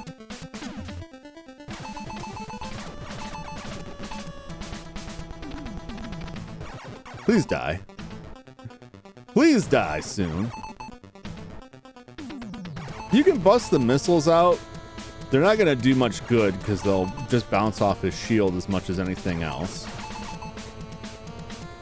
He doesn't get low enough for the TNT, I don't think.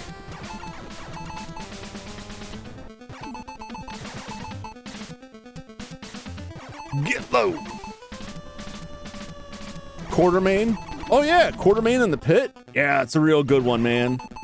Love that Quartermain. I haven't picked up the next one. I think there's a sequel to that I have not picked up yet. I'm in the process of ripping my Sunny Chiba collection that I just picked up. Quartermass. Yeah, Quartermass. Quartermass in the pit. Devil's a bug alien London sewer. Yeah, the movie kicks ass. I think the movie is also called 5 Million Miles to Earth. They find a ship that they think is an unexploded missile from World War II while they're digging out a new tunnel for the London Underground, the tube system. That's a great movie. I highly recommend it. I know you didn't ask that, but I'm just thinking about that because I just saw that in my Plex server while I was trying to get the Sunny Chiba collection tossed in there. They get Samurai Resurrection, where a bunch of historical figures decide to use their grudges to resurrect his demons and go on a killing spree. It doesn't have much to do with this. Demons, I guess. Maybe this alien had a grudge against Fester. He's like, I will become a demon and slay him. But he's got a cross on his shield, right? That's even weirder. Those devil bug aliens, like, they looked super cool. I thought the effects in the movie were really great. There's a follow-up to it. I believe it's got the same guy playing Quartermass. Man, the scene in Quartermass in the pit where the military guy who's just like a thorn in his side the whole time, like the ship starts going off and everyone's going crazy and getting mind controlled by the ghost of these alien locusts, and he just wanders away to the ship and it cuts away and like the action leaves that area for a while until someone meets up with Quartermass and asks, like, where's this guy? And it cuts back to him, and he's just like this charred corpse that just falls over. Oh, it's a great shot. Magnifique. What other London 2 movies are there? Raw Meat, American Werewolf in London. That's a good question. Because that's the first one that comes to my mind is Raw Meat. Mind the door. When I saw that movie after years of having it built up, I was slightly disappointed. I really enjoyed the movie, but I expected something extremely different. And instead I found that movie to be like the tragic tale of some inbred cannibal, less than like these murderers. All right, back to this.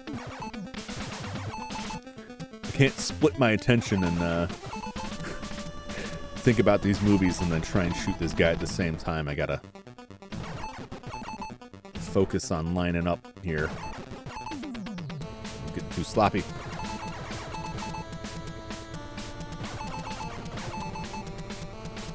Come out! Just die already. Oh, see, I also gotta line it up more so I'm not hitting his bullets.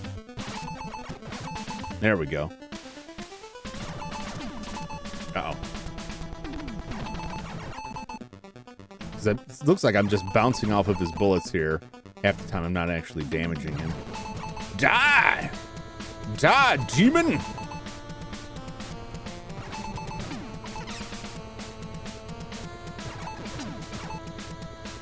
Cool boy.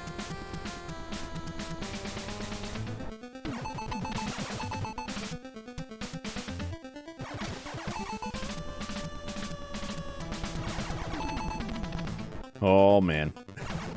This might not be the run.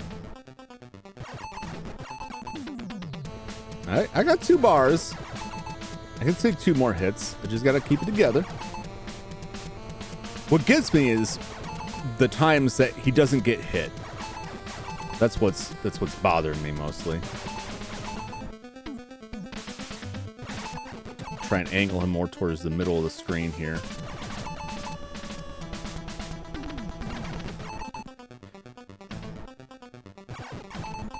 Yeah, like I said, this is more endurance than difficulty. Like, my hands get numb here from jamming on the D-pad.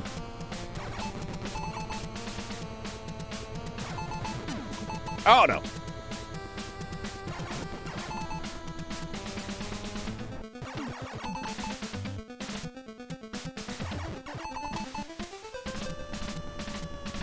Nope. No! Screwing around. That's why we use the save states.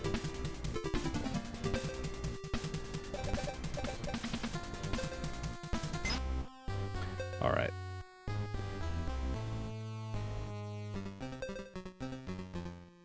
Visibility potion was okay there. London Tube Mega Dungeon with infrared cannibals and psychic aliens. There's gotta be more London Tube movies. I think those are just like the big ones. And even that, like, American Werewolf in London is kind of a stretch because that's just a small sliver of it. I know there's that, was it Midnight Meat Train? But that's New York, I think.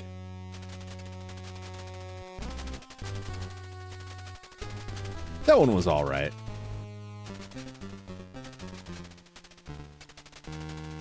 Where am I going? Is this just... No. No! Dang it.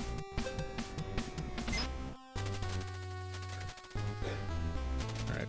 Wait till I find the door to do that. Just walked back out the front door. Here we go. Alright. Try number 2.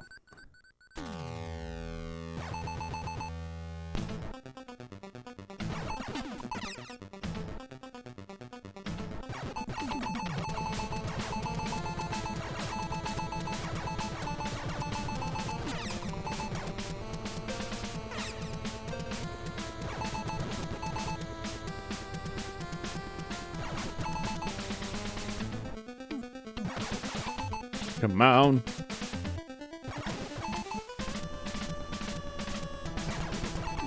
Alright, if I can get between his legs, I got a better chance of damaging him.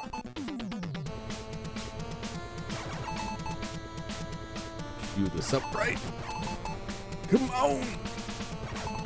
He just takes so many friggin' hits.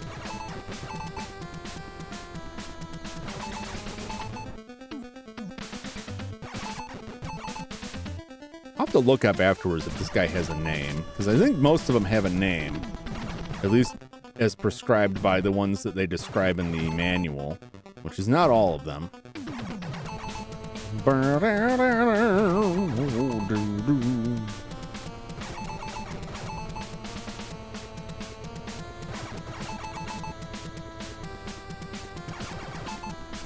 Come on.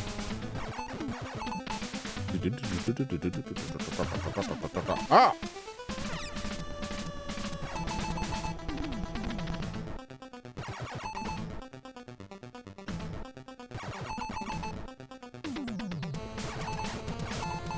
Come on.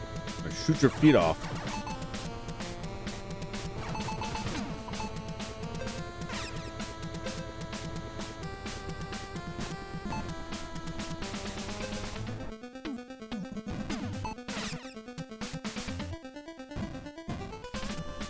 gotta wait.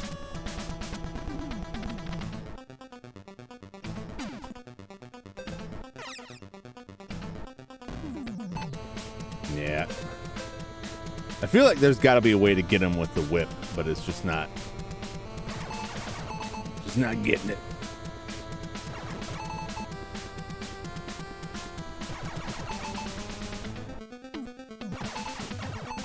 Come on.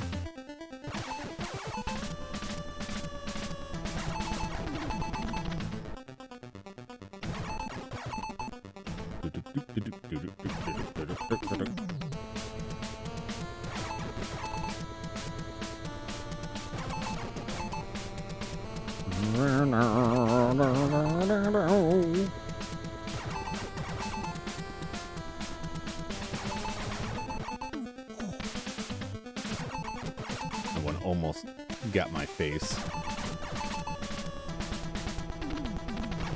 My hands are getting sweaty. I'm getting the sweaty gamer moment.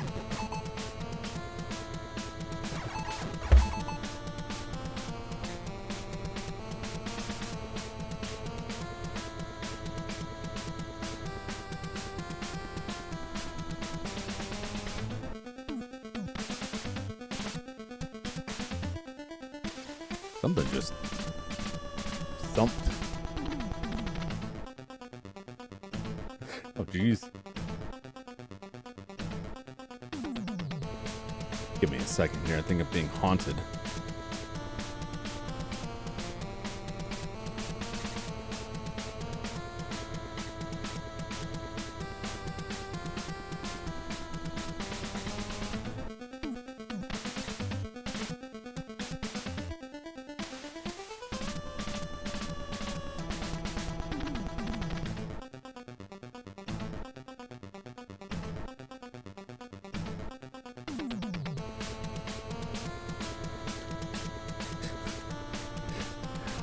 I don't know what's going on. I swear I just heard something like ka-thump on the, like that.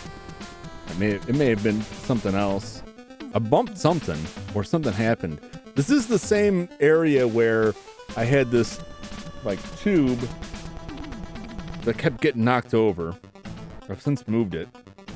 And it was in a way like, well, I could have been rolling it near it with my chair and hitting it. Or there could be something there. The possibility it might still come up. I threw some traps down. I haven't had any encounters with anything.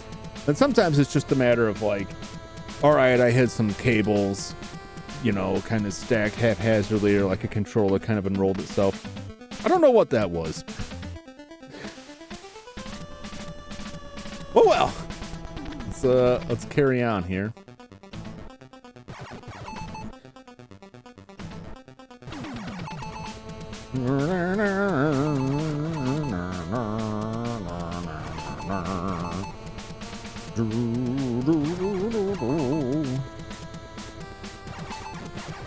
Come on.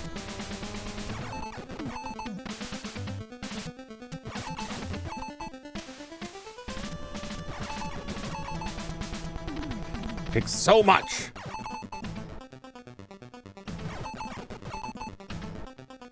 This is like real Blaster Master energy here.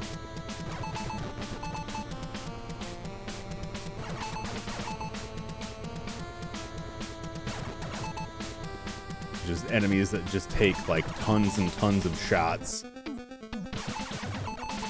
Oh my gosh, I'm not even getting them now. Die already.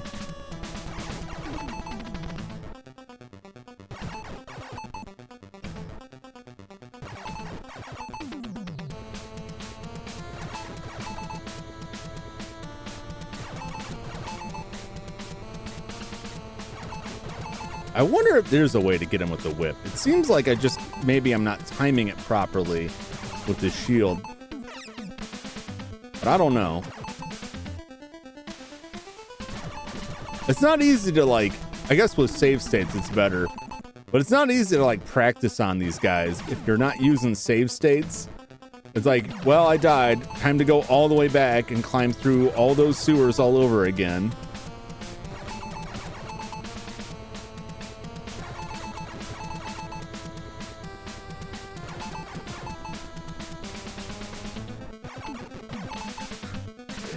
Oh my gosh, dude! Die already, Baphomet. Unclean boss. Oh.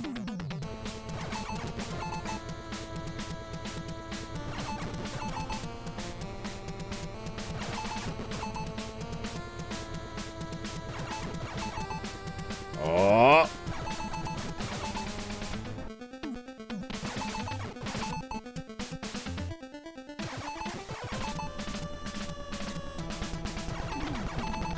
Oh.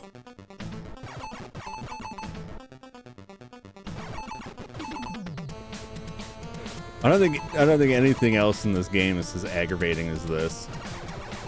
I may be wrong. I may be setting myself up for like real pain. This is just so tedious. Oh my god! Goodbye, Satan! This is how the cyber demon became a cyber demon.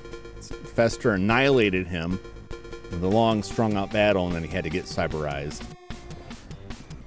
And if you don't believe me, then I don't know. What could it be? What could it be? What could possibly be the final mystery?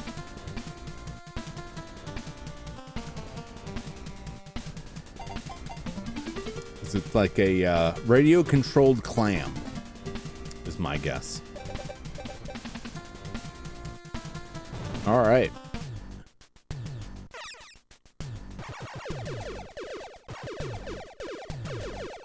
Now we continue.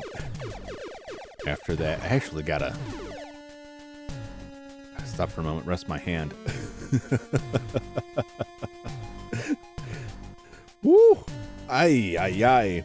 This is why I'm trying to do this stuff now, because between my failing subpar part shortage powered eyeballs and my crusty ground down hand grippies, like, woo, this stuff is getting rough. I remember trying playing Mega Man 9 and trying to speed run it and doing all right until I got to the end, and the final boss requires like A B, like jump shoot, and my hand was like going numb. Like I got the RSI bad, and I just couldn't move my thumb anymore. It was like I need to do and all I could do was I can hear the grinding going on in there. Ooh. So now I gotta finish this stuff now before my hands curl up into something resembling a dried out dead spider husk. At least until they get prosthetics or I get a brain implant.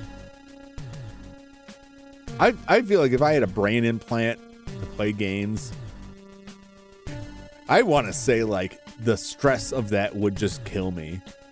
Because now it's not just like, oh, my hand slipped. It's like, oh, my brain slipped. Ugh. At least that's my view of things. No! Oh, man. I botched it. I botched it bad.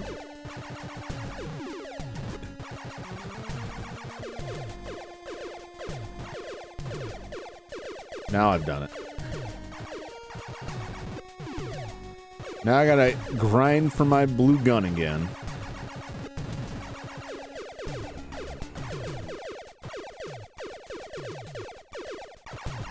No, get away. Why all the red gun? I need the blue. Not you guys. Oh, God, no. Oh, damn it. I thought it went away. Oh, my God. Now I really need to break. Oh, no. Oh, no. Oh, no. It's so bad.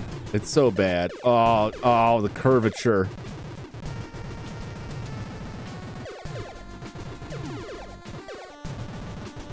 Oh, geez. Gotta get my top evasion skills out here. Gotta watch it. Gotta watch it because that whip is gonna grab stuff. Oh, I'll be down here for a while. grinding on dudes. Oh, I need my gun. How much am I down? 2? 2 is not too bad. Get up there. Hiya!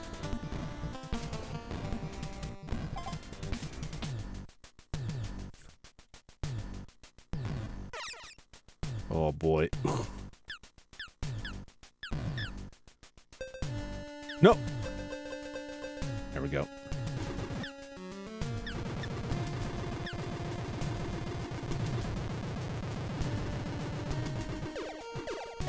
Die, die, die, die, die, die, die. Give me the gun. Need that blue gun. Save me, RNGesus. I killed the devil for you. The least you could do was, you know, roll some good numbers for me here. Oh no.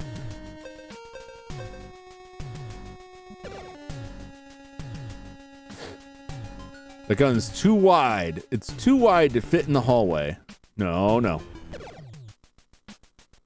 Oh, damn it. These things. Damn it! I'm absolutely like hosed now. Because what will happen is you'll kill the thing. What just happened, I'll kill the thing, right? But I have to hit the next one. And there's a red whip there. But I can't run from them. No, no, no.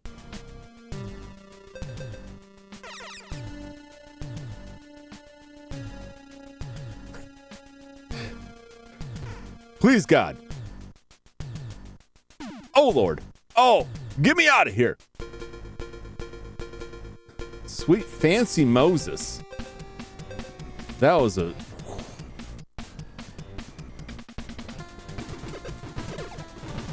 Please give me some guns. I need it.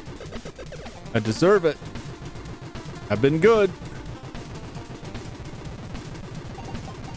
Look at this crap.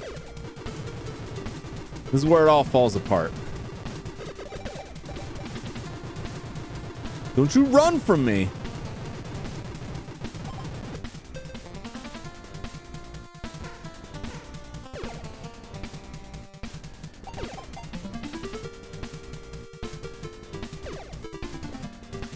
Really just like in fresh boss turf after that.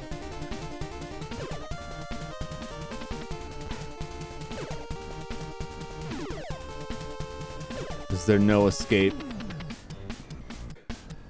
I have to return to the sewers, the nightmare sewers.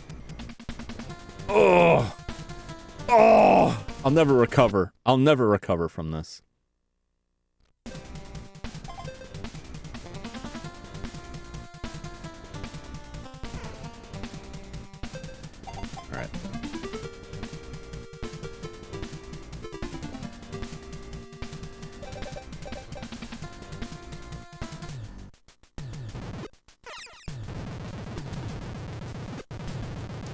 To try to get some.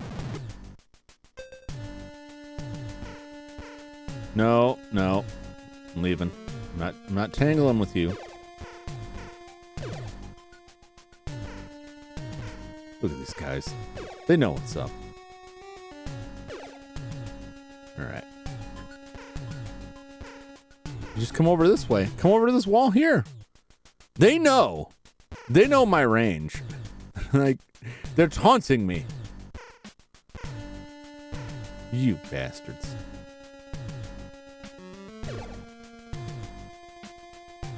Let's just sit here for a bit. See if we can't get some good stuff here. Money. Okay. I think this blob will just keep coming. So as long as we don't make our situation worse, it could potentially get better.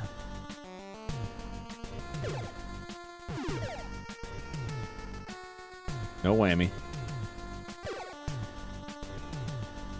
This is going to keep on coming. This is a good situation. This is not a bad place to be. Provided we get something good here. Provided we get anything here.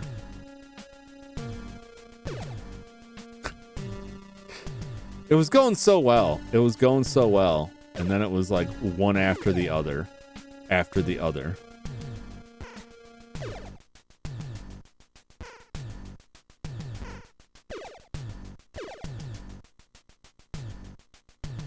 Just keep it coming, man.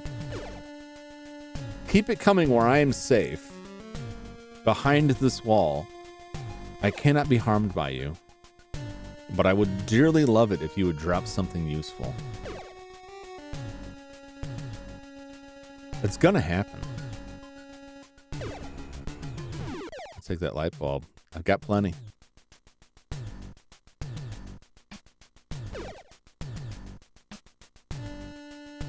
How long is this gonna take? I'm not gonna stay here forever. I can't stay here forever.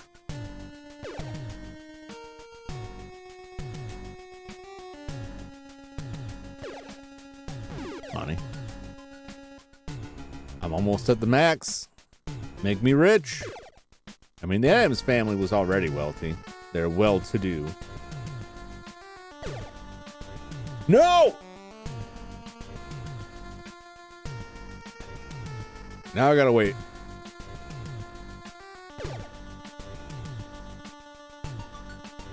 Give me the blue one.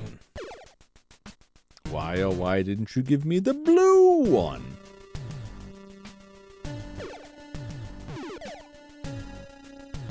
To go find something else to kill. It's just such a huge, tremendous pain in the butt now that the gun is so weakened. Oh, God. Go away, go away, go away.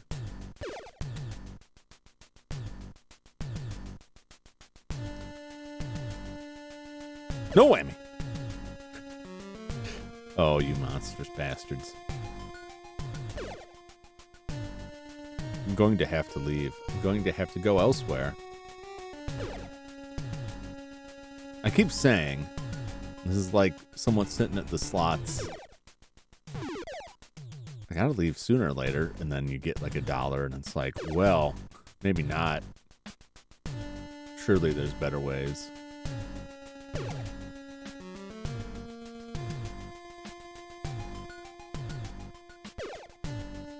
Oh yeah! We're back to the whip, baby. Now we just need 2 blue guns. It had to happen sooner or later.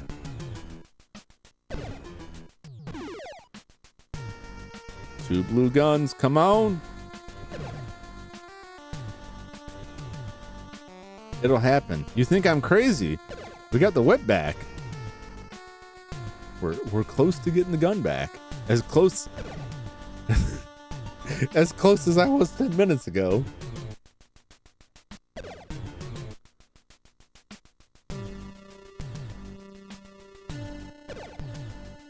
Money. Hey, baby. Come on. Don't be stingy. Don't be stingy. Give me that gun. Give me the money. Give me something good. Hoo-yah! No, damn it.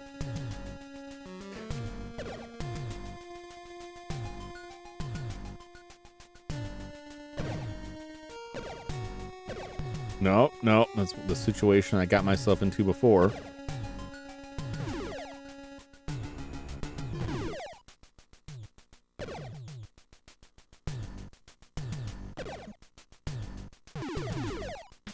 Gotta stay far away. You think those guys would be good? No. You think those guys would be good for grinding, but the problem is, if I can't kill them all in one hit, one of them drops a red whip or a red gun, And I have to attack the other ones.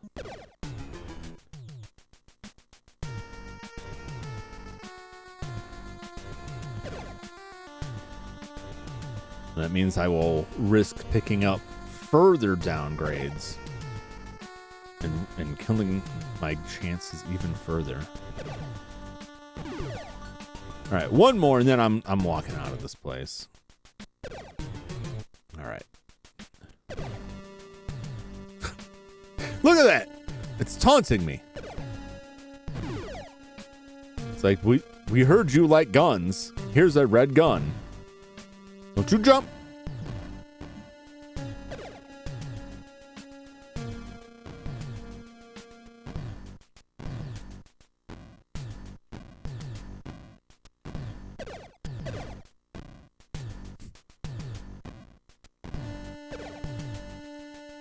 Well, not, yeah. I don't need it now. Thanks for nothing. No!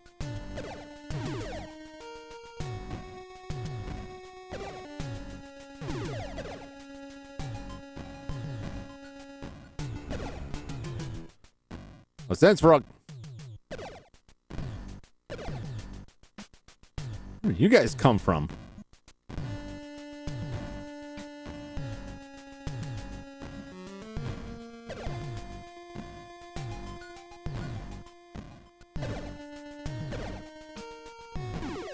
No! I have to leave this place. I'm gonna ruin myself.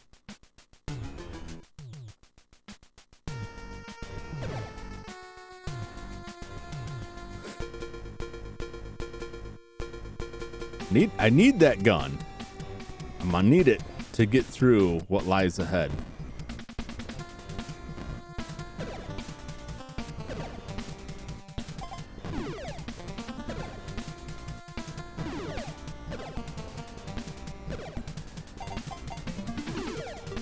Ugh.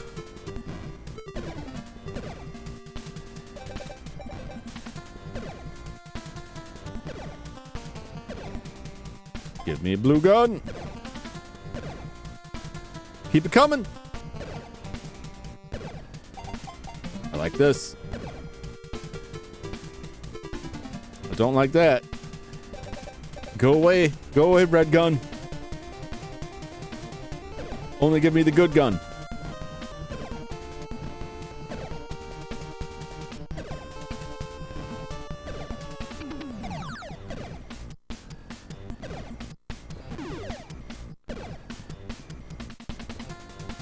That's right, keep coming.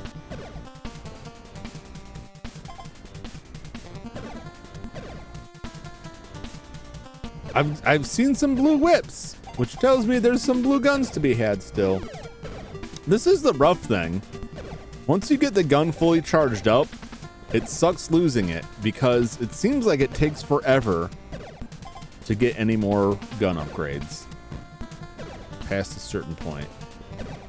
I'm sure if someone dug into the code, they could find like the tables, and I guarantee your odds of getting blue guns diminishes based on several factors, either time played or whether or not how many you've gotten. No, sir. Go away.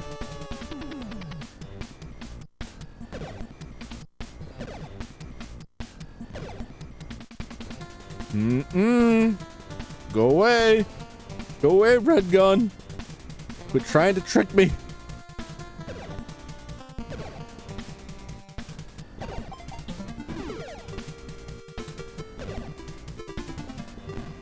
Sooner or later. Oh my gosh. Where do I have to go here besides battling this boss?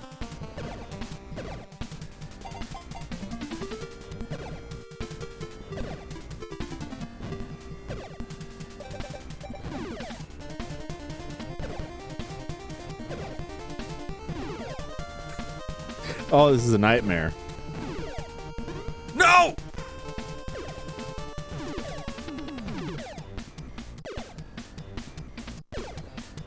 I'll just keep making it worse. Somehow, improbably.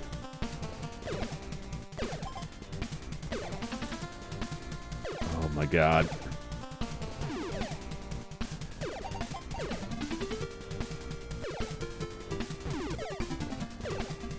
The one option I have that I really don't want to utilize is to go back to the last save state before the previous boss.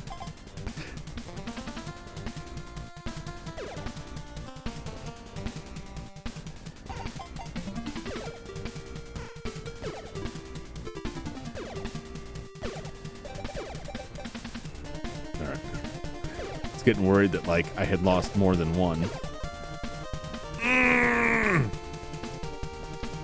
Why is it so hard to just give me the upgrade?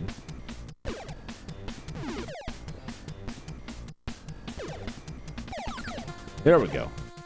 Got the whip back. I feel like we're just gonna lose it again, but for now it's there.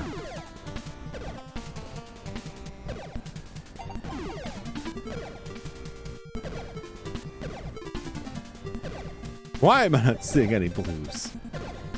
Why?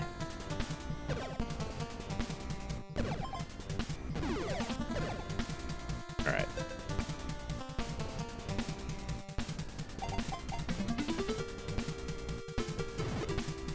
I need to return to the sewers. I need to backtrack to... Well, I really can't even go back, because if I go back to the...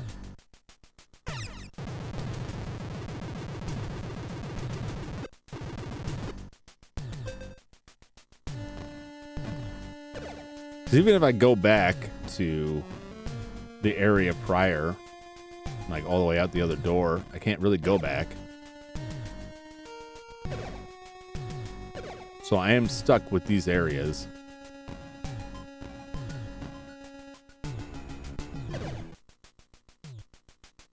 Look at that.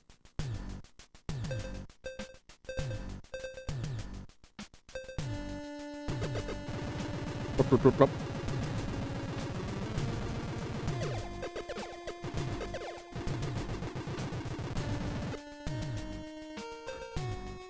Oh, welcome to my nightmare.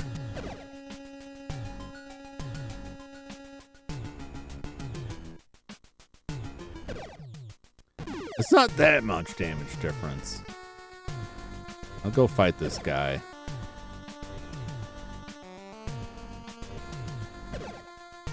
Just really like that back. This is like, I don't know if this is worse than or equal to dying and having to go all the way back to the start at this point. At least at the start, there's more things. It's easier to grind at the start. But granted, this is just because my own impatience. Although part of it was I had it paused and then forgot and came back and immediately walked into it.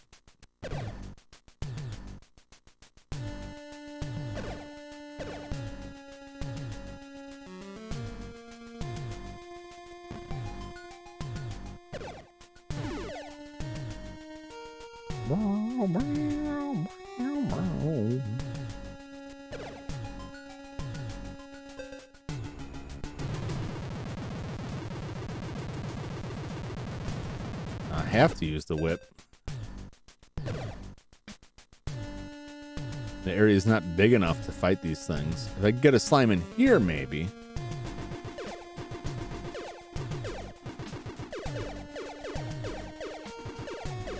I just need to keep them... Oh! Oh, we're one away.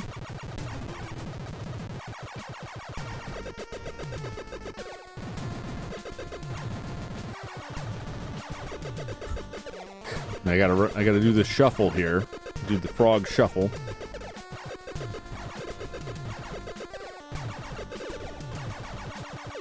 All right, let's see if we can get a slime to come back in here. Not you. After all that, we're one away.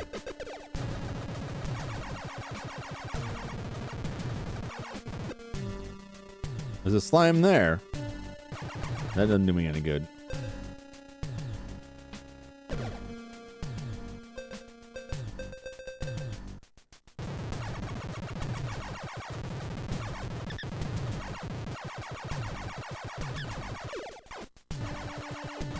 Come on. Don't be stingy. Be generous. Be my buddy. Be my pal.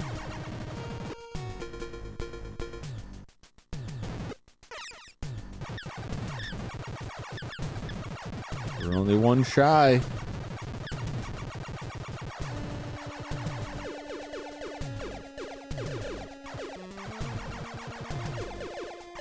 If you have a gun and can get a good enough spread, the slimes can be a good source of upgrades.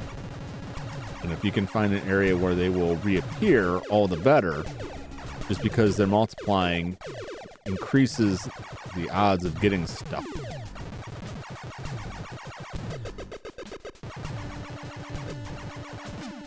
Damn it!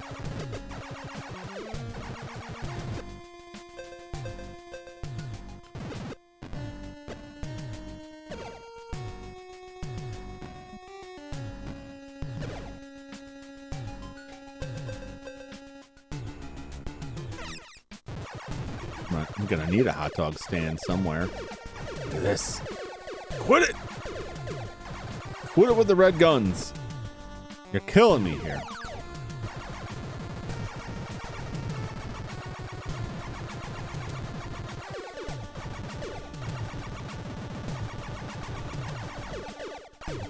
There we go. Just gotta line up just right. Oh.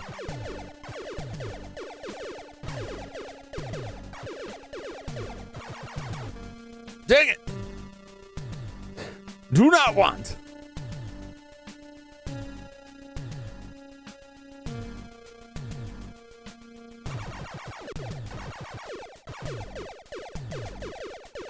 Come on, come on.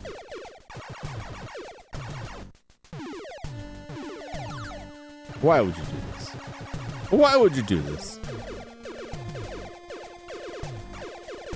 Just give me that blue gun that I know you have stashed somewhere within your goopy body.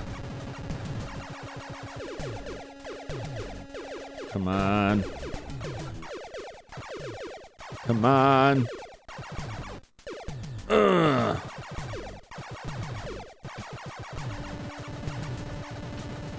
These things are the devil. The absolute devil. Was that whip? Not good enough. Not good enough. Don't need the whip.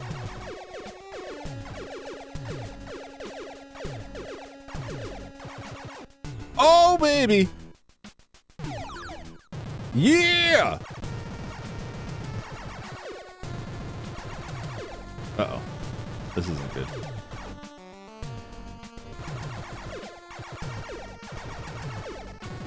Those things start coming for you, man. Whew. Time to go. Get out of the sewer.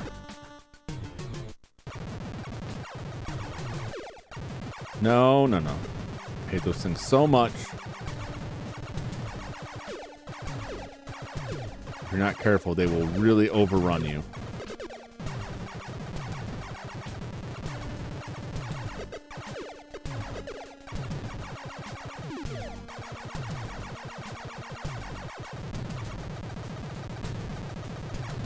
Come on.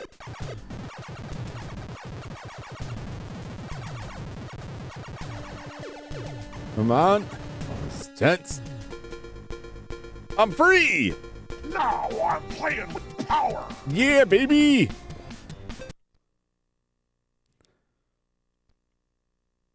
Safe state on that. I'm gonna take a very brief break because my hand is killing me now. Could have just taken this break and put my foot on the controller and frowned on that stuff. Woo!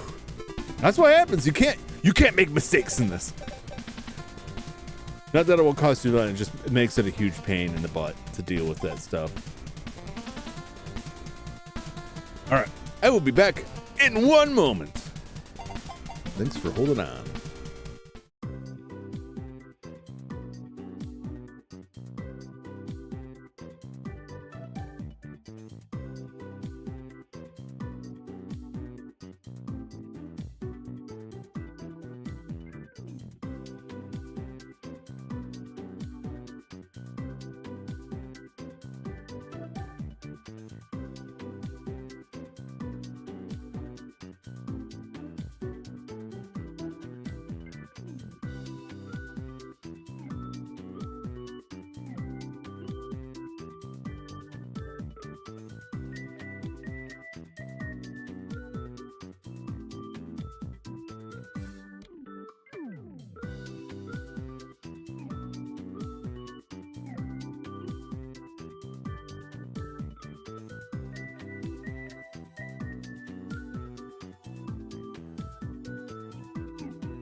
Now I'm playing with power. Yeah. All right. Woo.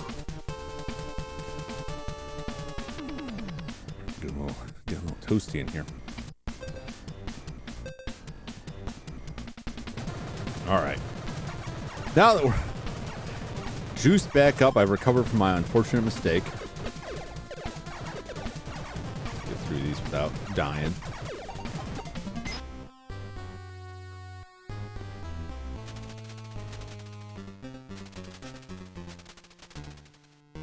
Gotta find the door.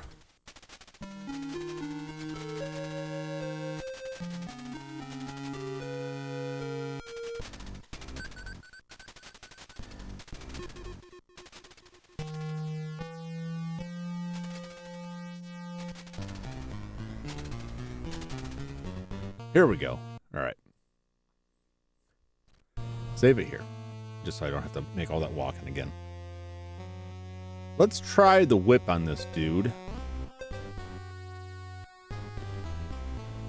And why not missiles? We got missiles. Use all of them.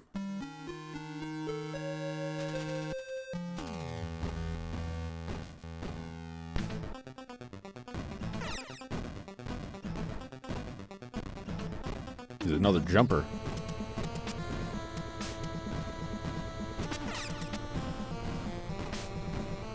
Can I live long enough is the question. All right. Keep jamming that potion button.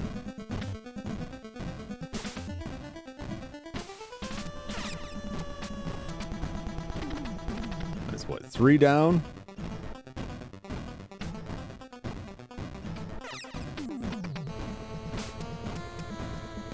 Come on!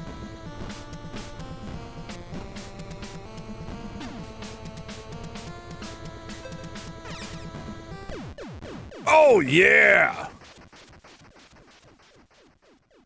All right, that was... You could cheese that guy. That was pretty cheesy. You know what they say? Cheese gets degrees. What could it be? We're almost complete with our mystery puzzle. What on earth could the secret be? Where could they be located? Where could the aliens be hiding? In this oh so important clue portion. I'm gonna save over that state. I like to make these multiple save states so that if I wanted to go back and like battle these dudes again, I can just pick one of those individual save states. It's a real nice function of the EverDrive N8 Pro.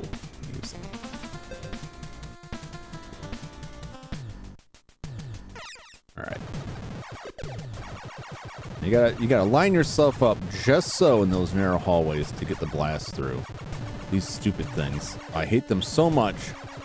I hate those tunneling guys so much because if you get in a situation where they're spawning, you can get stuck battling them. And depending on the level of gun you have, they could just like keep on coming. Like these guys are gonna do now. And every time you kill one, the one behind it gets a little bit closer to you. But it's also real easy, as what happened to me earlier. It's real easy to get complacent fighting these things and accidentally walk into something. Like that. It's real easy to accidentally walk into, just stop paying attention for a second, and then you're boned.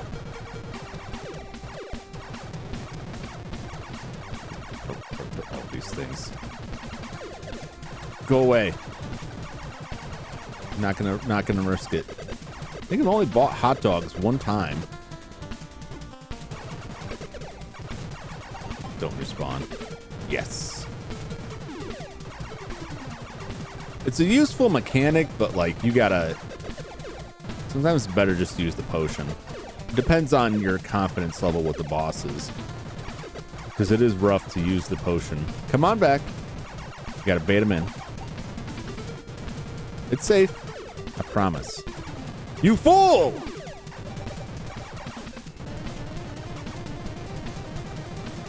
Oh! There we go.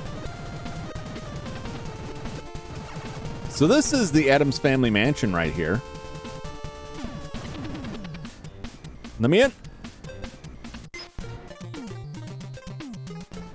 All right. There's a secret pathway to get in there. And then that gets you your fourth health. So that's how you max out your health at 4 by utilizing the secret path through the forest here.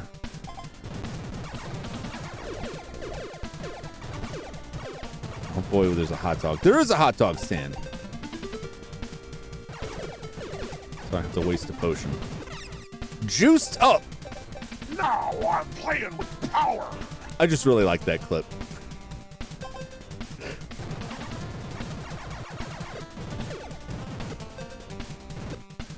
This should be the final item, which is quite powerful. Mama gives you the nooses. Because she's got it hanging in the background back there.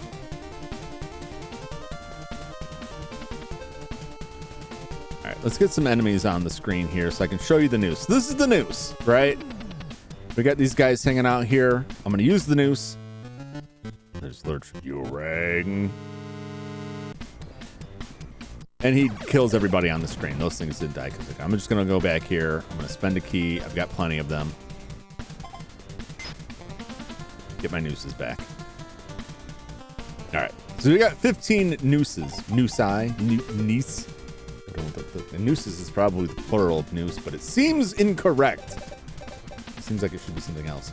Now, if you didn't have the context of the Addams Family and what a noose, where the noose entered into the Addams Family, what might you think if you use the noose item and Lurch appears on the screen for a second and then every enemy dies?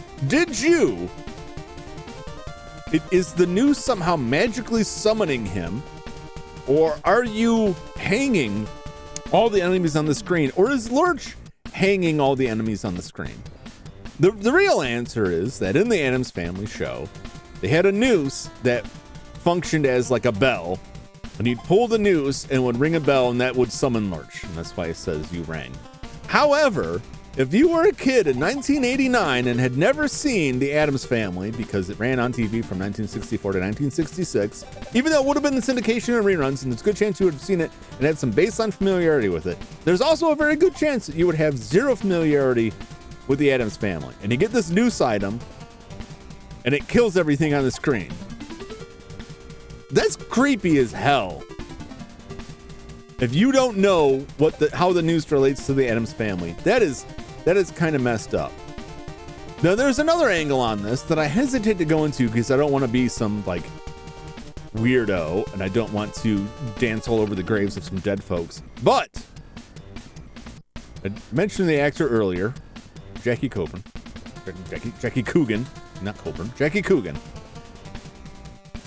who played Uncle Fester. And this is Fester's Quest. So you might be thinking about Jackie Coogan. Right? Look this up. Well, Jackie Coogan, back in 1933, a 22-year-old by the name of Brooke Hart, who was a close friend of Jackie Coogan and the heir of a successful department store, was kidnapped. And they received several ransom demands for $40,000. And eventually the police caught up with the two kidnappers, Thomas Thurman and Jack Holmes. And they confessed to the kidnapping, but not just the kidnapping, that before they had released the ransom notice, they had in fact tied up Brooke Hart with wire and thrown him off a bridge. So they essentially just killed him outright and then tried to extort ransom from the family. This was in San Jose. His body was later found. And after his body was found, an angry mob broke into the jail, dragged them out into the street, and hung them from a tree in a nearby park. according to Wikipedia, with the unapologetic approval of the state's governor. And reportedly, Coogan was present during this. Now, I don't know, and again, I hesitate to bring this up. I don't want to be in some weird drama thing here.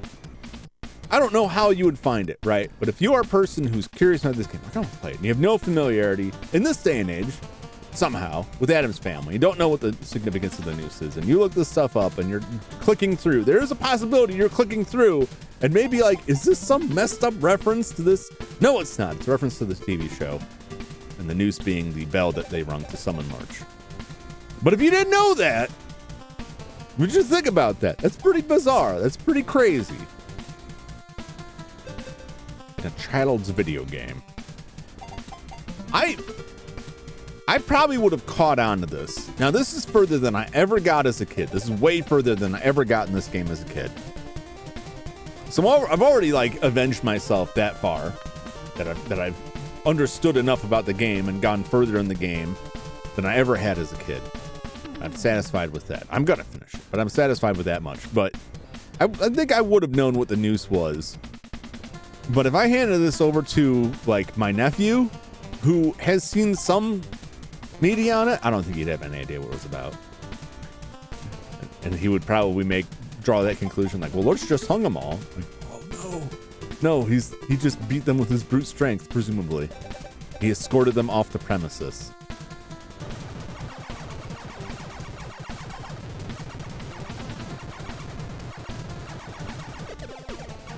I mean, it's the kind of thing that sounds like a weird creepypasta that, like, the noose in the video game is right after this thing. That's a sad case. God, these things.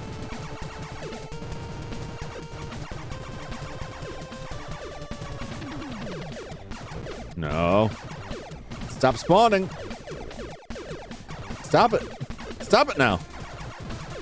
We're getting to the, this is the portion of the game of the flood the screen with bullshit. It's not too bad. It's not as bad as turtles. But there's a lot of guys. We haven't seen the spider yet. We'll see him eventually. As the manual calls it, the giant scorpion. So we progress further into the subterranean area here. I just scooch forward just a little bit. Be cautious, but scooch forward just a little bit just to keep these tough as hell green frogs, just to stop them from continually spawning there and locking you in forever. If you're playing cautious in this game, too cautious, right? And you think, I'm going to wait till I kill all the enemies, you can just get yourself stuck. You can get yourself hard stuck because they won't stop. If they're coming from off screen, they will just keep on coming.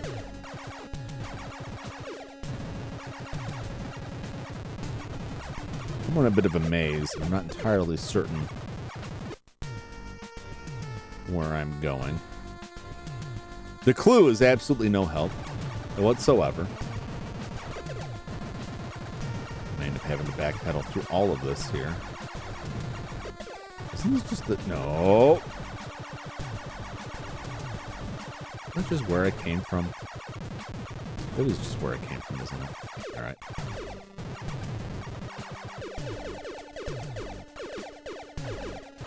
Gotta go through Slime Town. Might as well.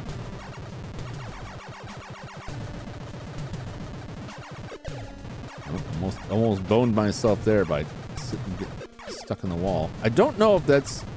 Okay, that probably is our staircase out of here. Get some broken pillars now. Now we're in a real bad part of the underground area. The real rundown part of it. Oh, you stupid things. This place is really fallen in disrepair. I'll tell you that much. Is this it? Yes, this is our escape. All right. They get a little bit tricky with you. try and jam you up in a maze.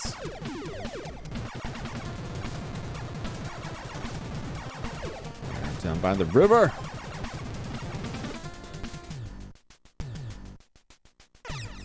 Always on the ball. Stupid things. Stupid pink dig dogs. Coming from my Adam's booty. And I don't like it. Don't you dance away from me. Come out here. Die like a frog. That was mercifully brief.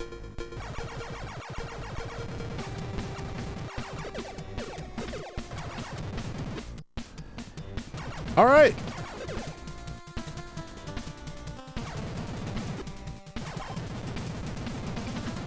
I don't know what we're going to do with this guy here. Let's get inside.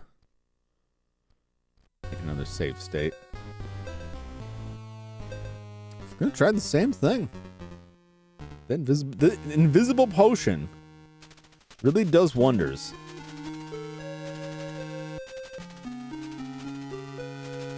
Okay. Boo, boo, boo.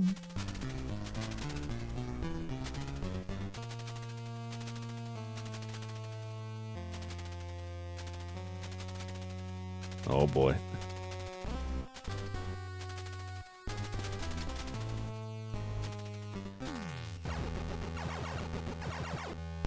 Okay.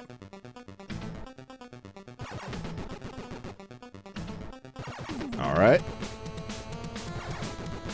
This guy didn't seem too bad. Oh. Let's try the whip.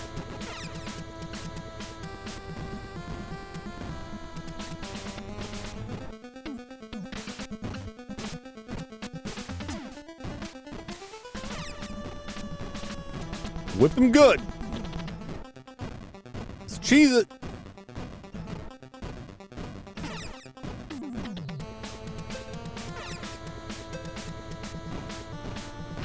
Gonna beat him. Do some kind of one-eyed cyber dinosaur with a gun.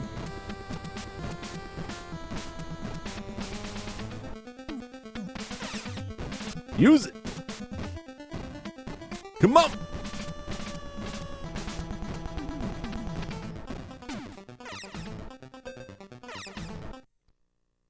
Nope. All right. We can get real with it now. All I really got to do, looks like,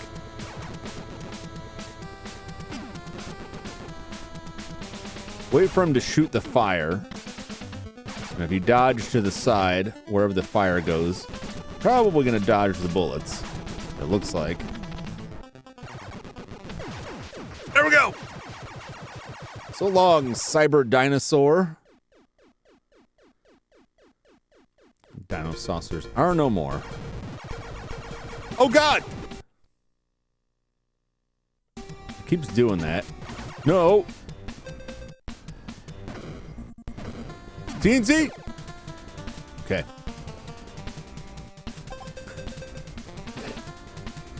It's good for something. Well, there was the giant spider. We definitely weren't in this area for too long. I don't know why it decided to show up. The giant scorpion, as it is called in the manual. Definitely not a scorpion. No, you son of a bitch. Very terrifying. Very scary. We'll wait and see if we get a hot dog stand before we decide to use a potion here.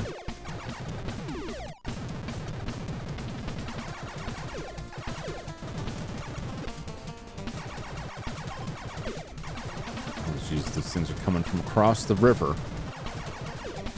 No!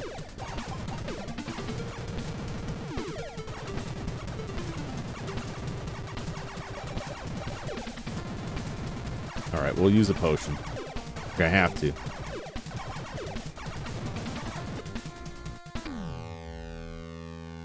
All right, here we are. Oh, we do. Apparently, this is sort of a map. I got a blinking light here. So the clue is they're inside the flying saucer, which apparently we access through the cemetery. Don't ask me, because I just don't know.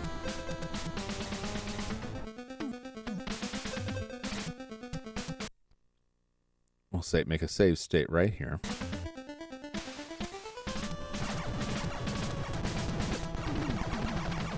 Apparently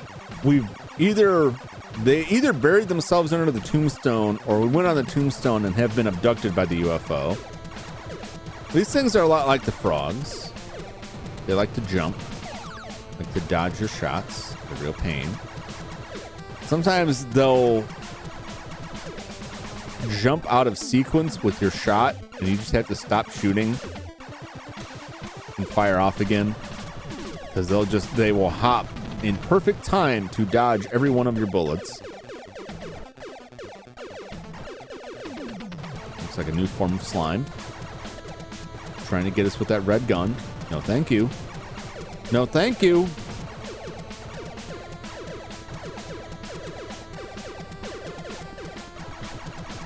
Now, you know this level is going to be tough because they're playing the boss music in the dungeon.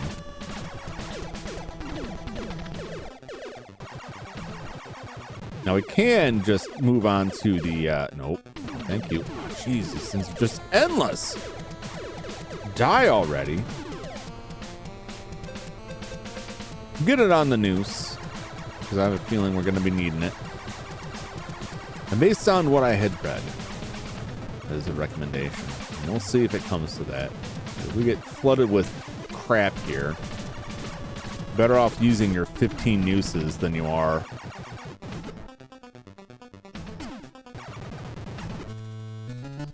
trying to battle these things, risking your life. Alright. Now I gotta use a potion. Probably could have avoided that hit.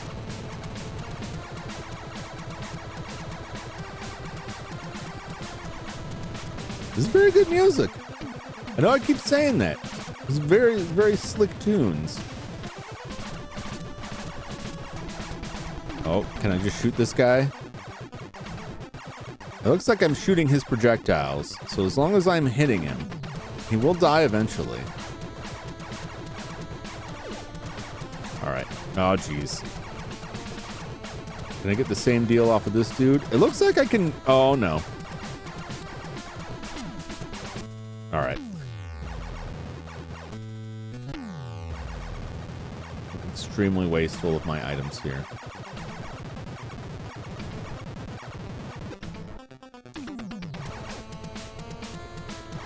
We're gonna be down some potions when we get in there. If I can make it through without... Oh, jeez. If I get too close to the wall, he'll shoot through. Get! No! Oh, my God. Where did you come from? That stupid ghostly eyeball thing. They somehow, like... We're going Ultra Instinct here and dodging all of my projectiles.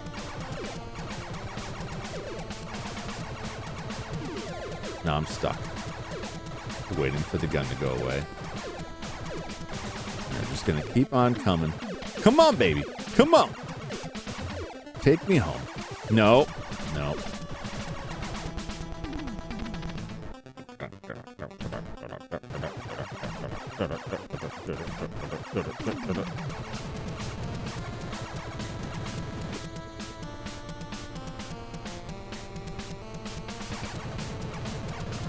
Alright. Is that dot moving? I can't really tell. Alright. Oh, God. Those things don't seem to be affected by my shots. I don't know if I could whip them. I don't want to tangle with them. I don't want to dance. They can dance if they want to. They can leave their friends behind. But Lurch won't dance. He'll just come and kick their asses off camera.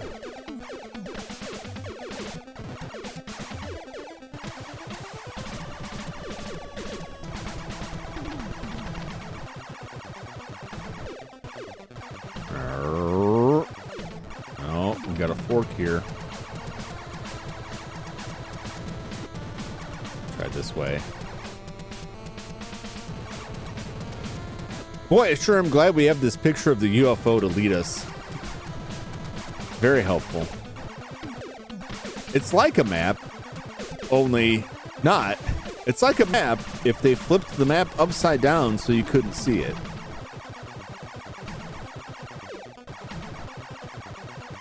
It's like that kind of map. Very helpful. Ah, you bastard. Dang it.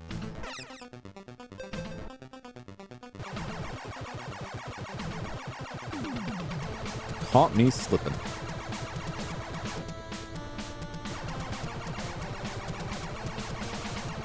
As long as that thing can't hop over here. Get shot. Die already. Even with the most juiced up gun available in the game. Oh God. Oh God. These things are going ham.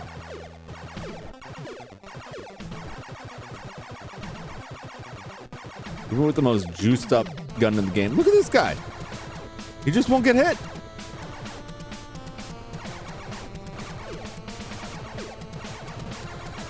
Yeesh.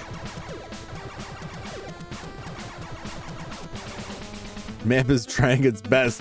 It didn't have Dora the Explorer's map to model itself off of. I'm not even sure if that dot's moving. I'm not even sure if it's being like functional in that regard. I wish I had Dora the Explorer in this. Dora, show me where the aliens are.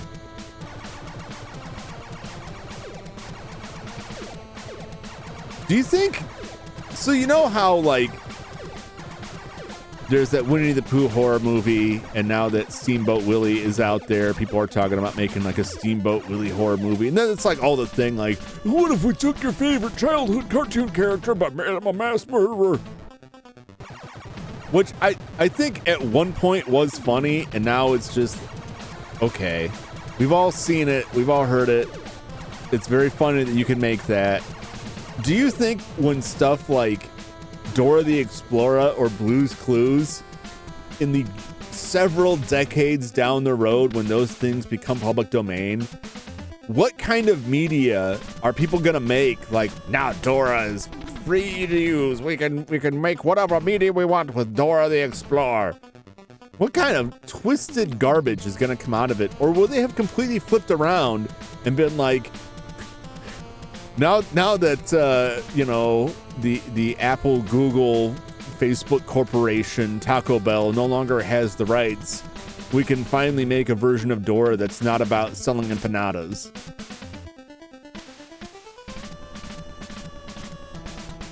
That's my theory, that in the future it will flip so much that it will just be this character has been used to sell like horrible things, like that people will just have to go the opposite direction.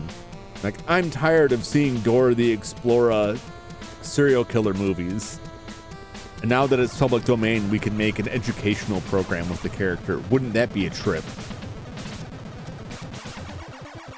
That's my prediction. That's my prediction in the future.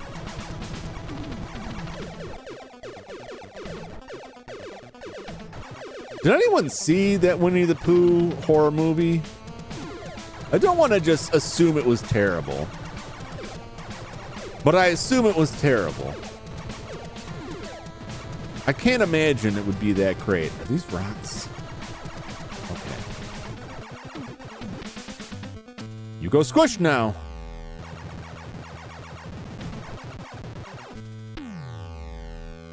We got 6 nooses left. I wonder if, I doubt the noose could take care of the final boss. No. Die. Die. God. Stuck on the rock. Jeez.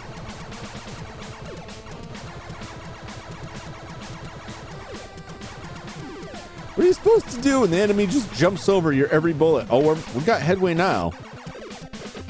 Now we're in Frog Hell. Welcome to Frog Town.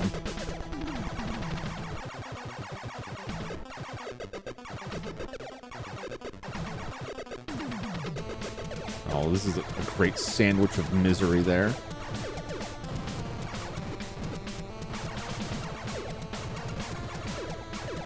Let's go down. Oh! You get the noose. You get a noose.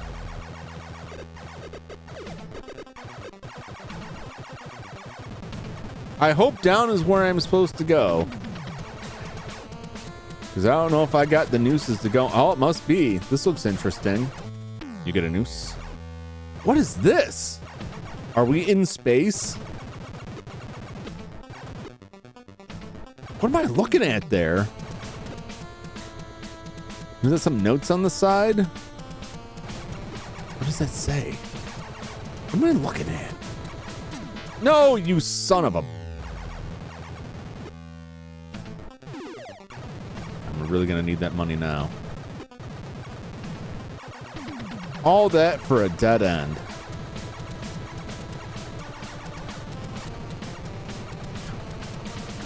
How many nooses? 2 nooses? Oh boy. Better run from it. Better run for it. And by running, I mean moving as quickly as I can, which is not very quickly. Come on, come on, come on, come on. Die, die, die, die, die, die, die, die, die, die, die, die, die, die, die, die, die, die, die. Quit jumping and die. Just gotta run for it. Can't waste my time.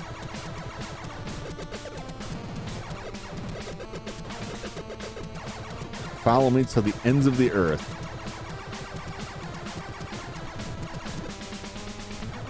Stupid ghost.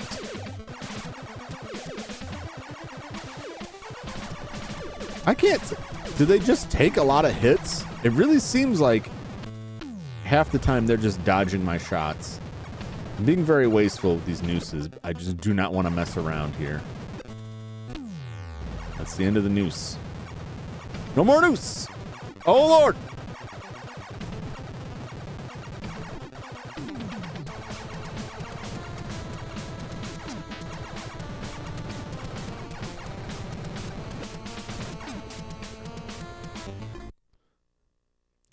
I'm not going all the way back there.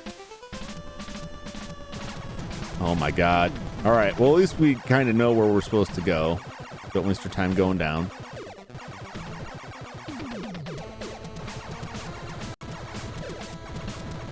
Die, die, die, get hit, get hit, get hit. Have not seen it. I'm going to have to watch it. I'm going to have to watch it because I feel bad judging it without having seen it. I won't feel bad judging it once I've seen it. I'll try to go into it with an open mind.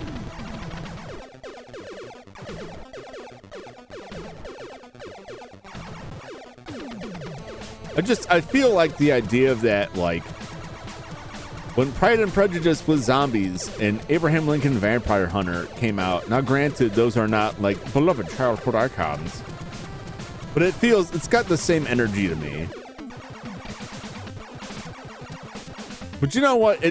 Even if I don't like it, that doesn't mean it's absolutely bad. It just means it's not to my taste. I feel the same way about zombie stuff. Not that the Winnie the Pooh thing is a zombie thing, but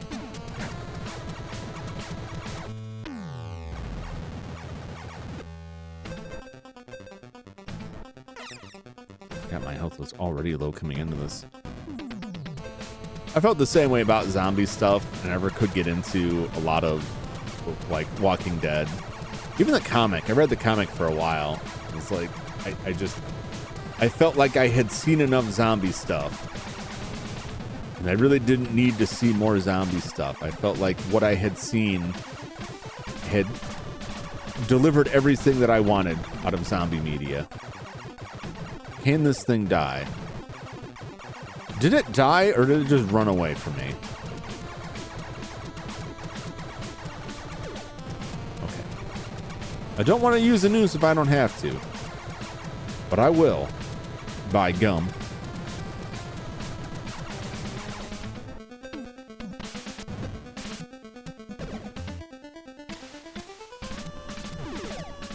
See if this whip is any more effective.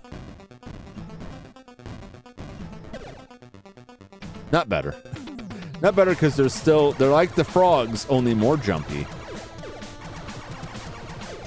Are they perhaps space tadpoles? Is it what the frogs? No! My whip! I'm never gonna get a blue whip now. This endless cavalcade of these things. Now it's starting to feel like the Ninja Turtles game. It's just like, what if we flooded the last area with crap? I can see by their color changing, they are taking hits. They just require many of them.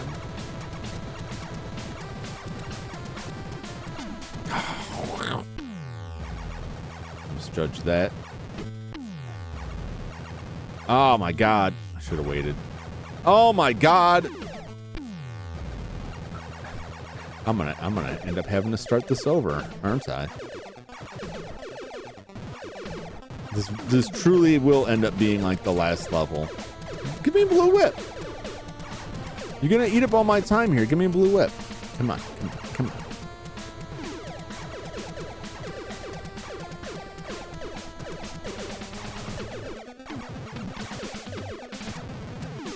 Stupidest things. Oh, and I still took the hit. Yep. All right. Oh my god. I will get through this. I assume I'm too close. It has to be the final bit. And then we get to the final boss. Which I do think I know how to deal with. Oh, now you give me a blue whip. I don't need it now. Because in this timeline, not like the aborted timeline where I screwed up. In this timeline, I haven't lost the whip yet.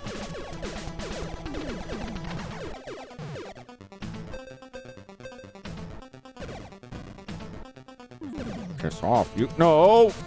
I almost walked right into that. You want me? Come up here.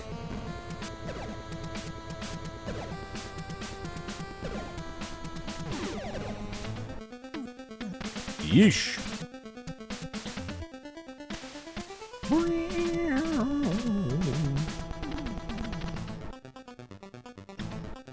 Yeah, so anyway, the way I felt about zombie movies, that I had seen everything that I wanted to see from a zombie movie.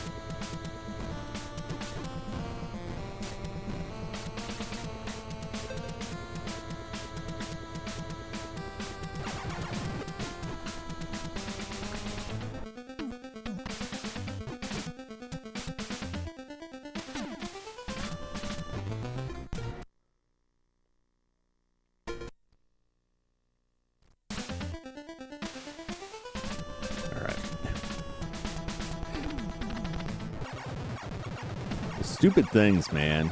Like, I will learn how to avoid their stupid bubbles. We'll get through this.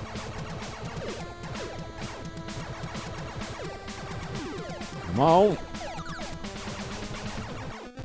Yeah, it's just this is aggravating more so than I think the Turtles in its own way. That even with everything, like the whip is pretty good. It has a lot of drawbacks. But even with the gun maxed all the way out, enemies can just kind of bibbity bop hop all over it and still take a billion shots to kill.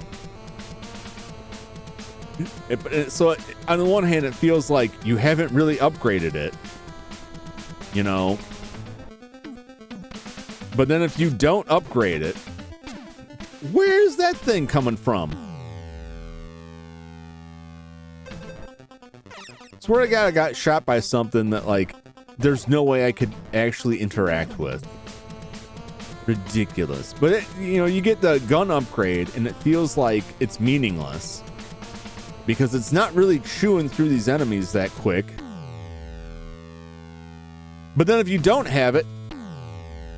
Oh, thank God. If you don't have it, you absolutely are not going to get through the game. Oh, you son of a bitch. How did you come back? Wasting my nooses. At least that thing can't shoot through the wall right now.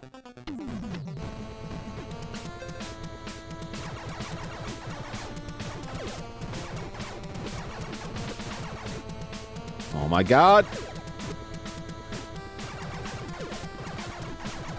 If they get like if you time it just perfectly wrong, they will jump over every single shot.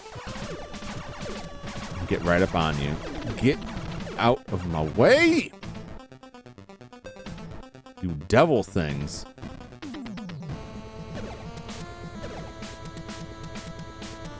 Hate them so much. Hate them.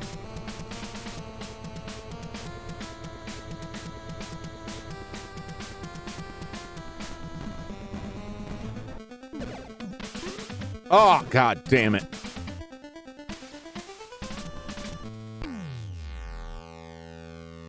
I don't care at this point.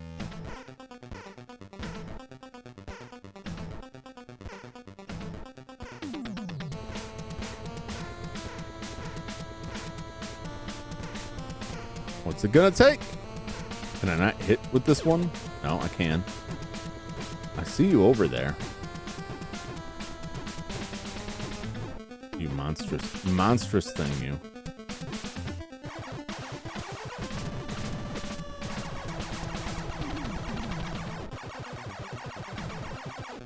You die? You die? You die? Die to die.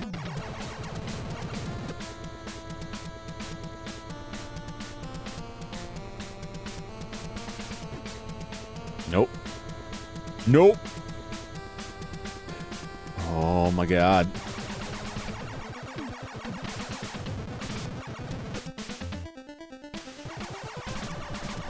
I'm at the point where I'm just gonna start like. Thankfully that kills the person. Oh my gosh! And it just respawned immediately. Atrocious. And there's another one. Horrendous.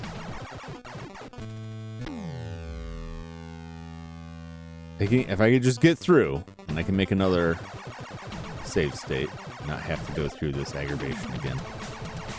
It would be nice if I can replenish my whip. But you know what? I'm just going to live with it. I'll live with my errors here.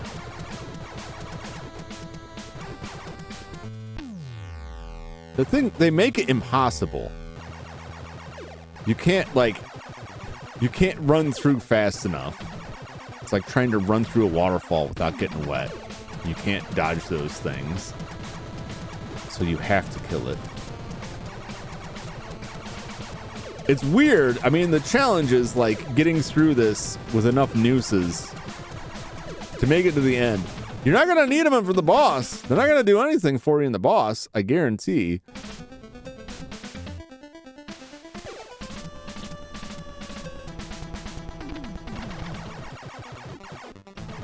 I hate that those things can shoot through the walls.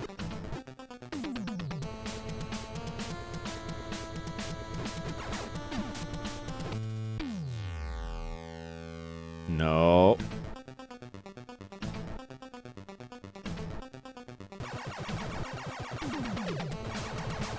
Die, die, die. Die. Die. Die. Die already.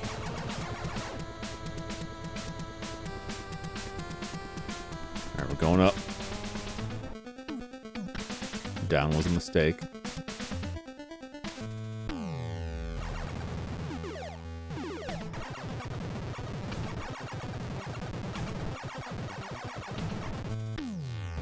We got left 0. All right.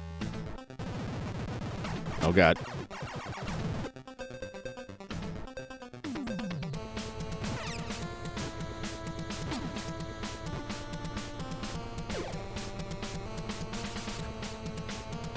Oh no! Where on earth am I supposed to go? I went down.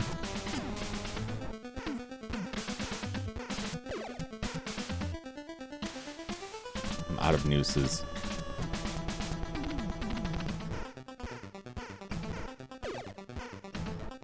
Out of nooses. One down on the whip. I'm just gonna die here.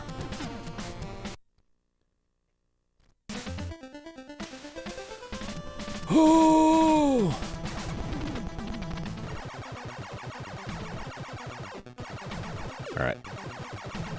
If I can keep my current health, get a little bit further in, I'll make a new save state, and that's how it's gonna be now. Creeping on these save states. Can you imagine though, like being at that point and then having to walk all the way back through all of those sewers from the very beginning? Because that's how it happens with, if I just let that continue go. I'll keep all my stuff, but I'll have to walk back all the way from the beginning. Madness. Absolute madness.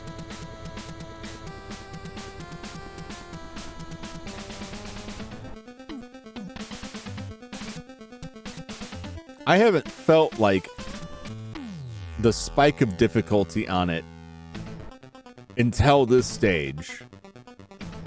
And this stage is very much like the last stage of Ninja Turtles, where up till that point, there was some challenging elements, there was some difficulty, and then it just became an absolute nightmare.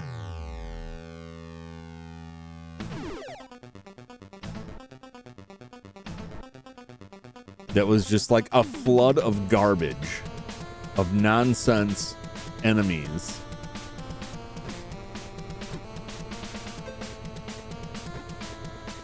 Yeah, I'm just like trapped in that hell forever. And that's what this feels like. This feels just like that. Although this, I will say, I feel like there's a technique to this that I can get down. I can get through this. It's more than just an unfair abomination pile of enemies, which is what the Turtles was. Like an impossible to get through scenario. I feel like there will be a way through this. I just haven't gotten it yet.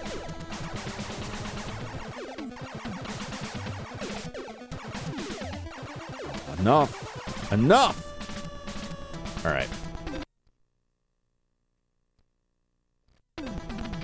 Just because I don't want to have to keep coming back through that area.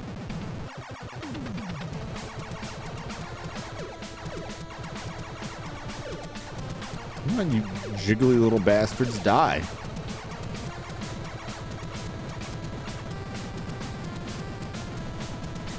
All right.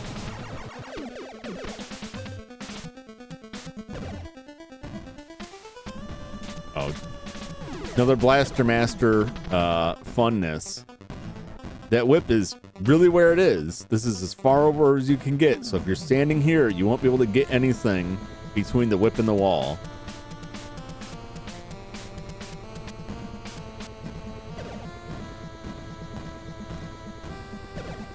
Come on.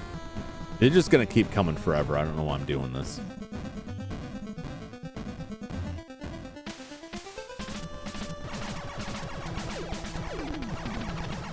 Yeah.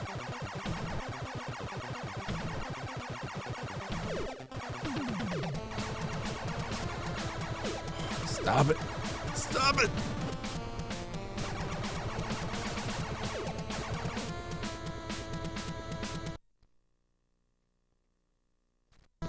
Right here. I went that way last time. Maybe that was wrong because I went, unless there's another down in that area.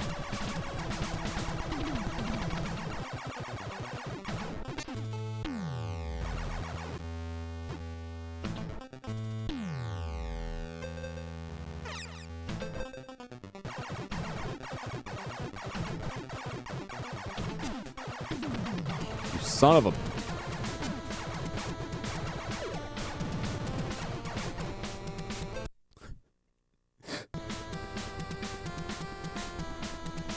Oh, you noosed them? Well, we put more guys in. You walked a pixel over? Here's another guy for you. That is just like the Turtles. Run, run, run. Oh, God.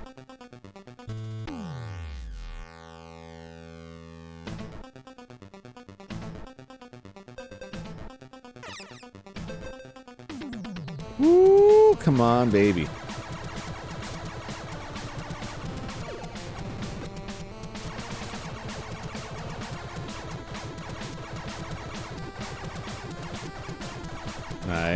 Can I keep this? There's just gonna be another one. But as long as he's not... No, he hit me. Damn it. Damn it. Oh, this is a nightmare. Come on. Oh my God.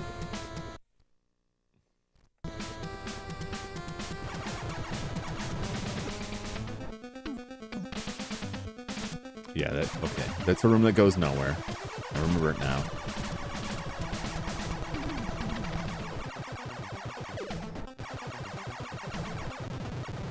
Oh, this last stage is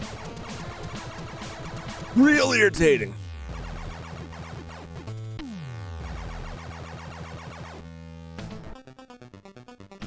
I'll tell you what. I gotta keep like one or two of these for the very end. I don't think I've been using them frivolously, but like shit like that guy down there who can shoot through the wall even when he's 2 screens away. Sometimes you gotta use it. I can't shoot him.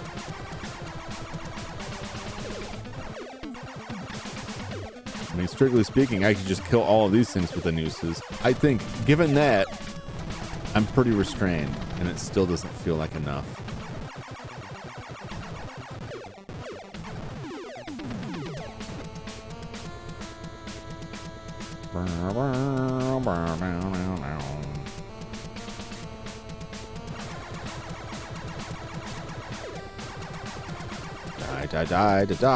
Die.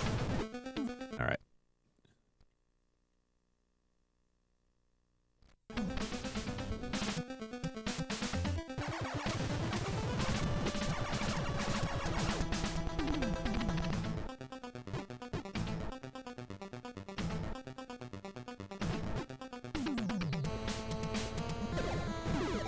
Oh!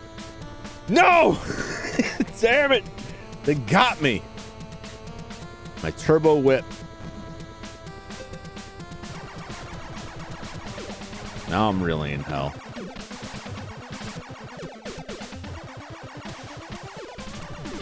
I did just make a save state. You know what?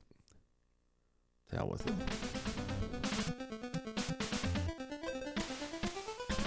I did such a good job of slipping up to them, right? Without getting hit, which is what I didn't do then.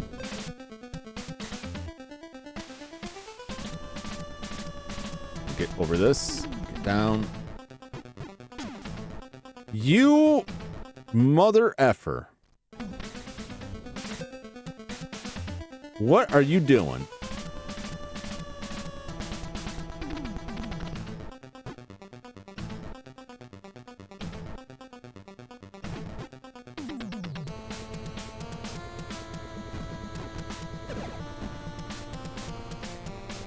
Don't you run from me.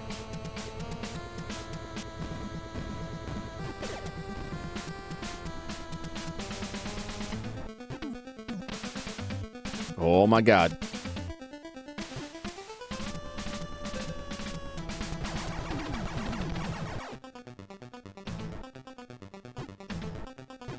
Oh Lord.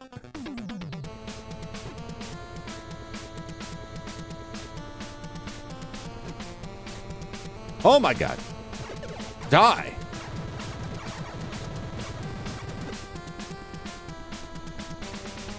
This has to be it.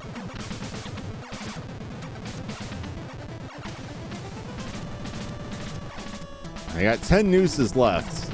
We're in those big boys up here. 10 has to be enough.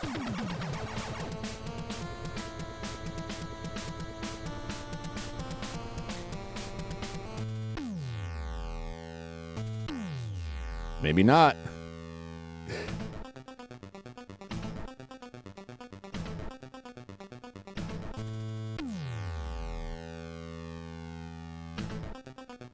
Oh boy. 7 nooses. 7 nooses gonna cut it.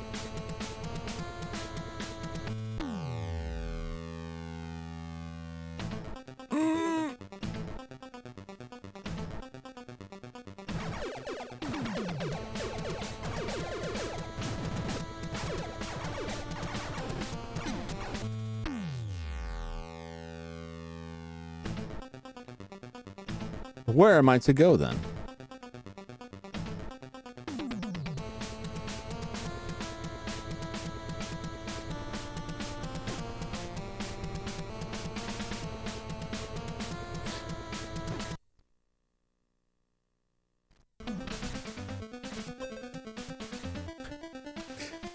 Is that also the wrong way?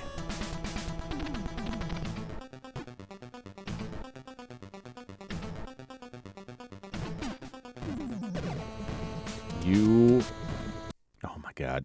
I need to get through that. Like, perfect. Without getting dinged by these things.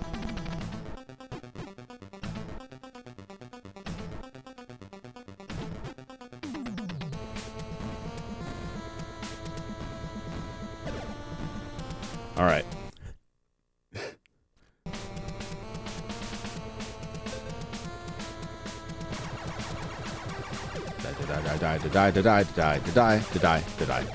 Die.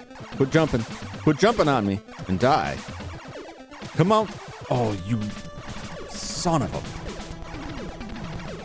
Every one of those I have to run from is just extending out the amount of time it's taking me to get through them.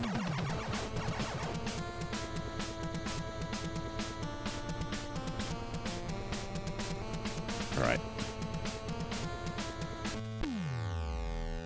Peace out. Don't want to tangle with you. 9 nooses. 8 nooses. 7 nooses. Dead end.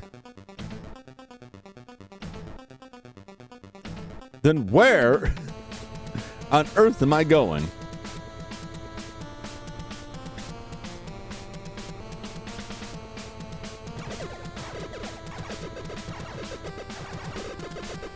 Oh my god.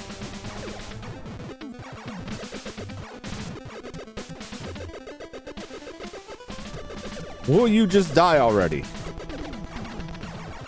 Oh, not you. Not you. Not you.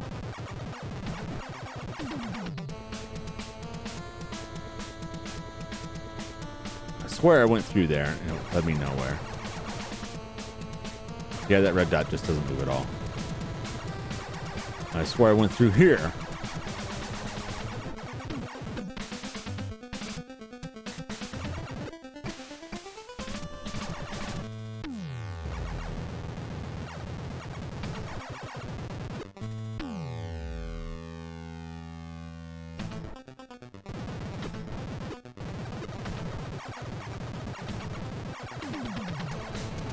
This seems like a thing. 5 nooses.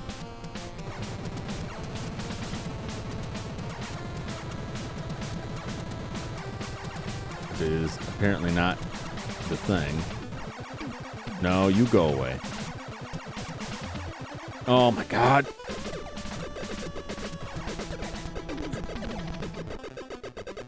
Oh, if I don't advance, they'll just keep coming.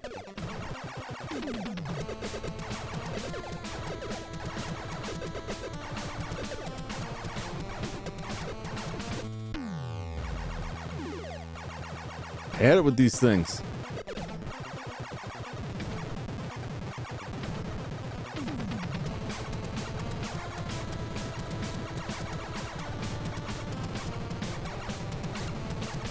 I swear I went this way.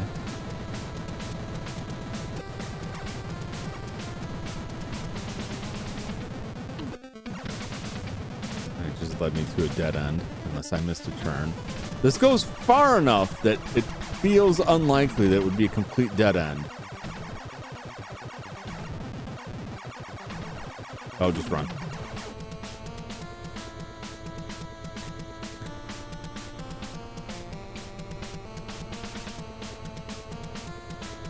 That thing's still on me. I say run as though there's any variance to his speed whatsoever. 3 nooses remaining. 2 nooses remaining.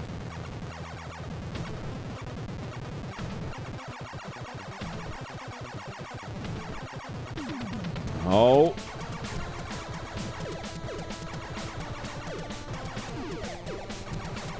perfect sync hop. It just takes no damage. Get. Oh, god damn it. Now I'm stuck here with the whip.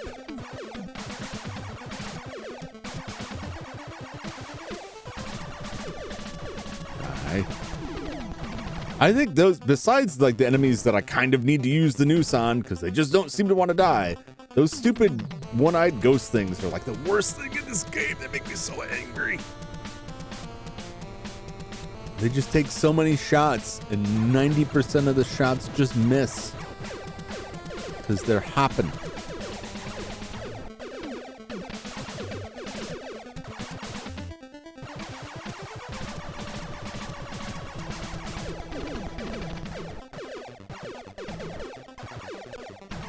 We have to be approaching the end here. About to make another save state here.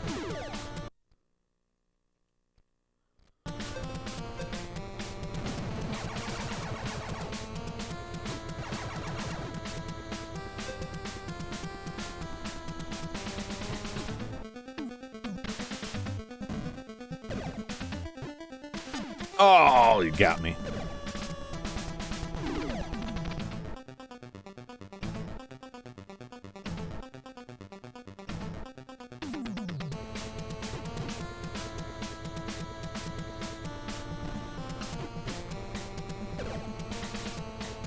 Ooh, those things are irritating. But oh my gosh, I think this is it. I think we finally made it through the river of nonsense here. We got full gun, we got full whip, we got 4 potions, 5 invisible potions, missiles, TNT. The rest of doesn't matter. All right, let's see if we can finish this.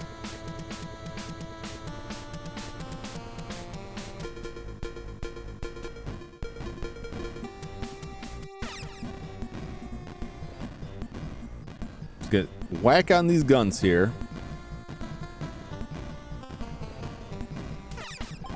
Try and keep my invisibility going.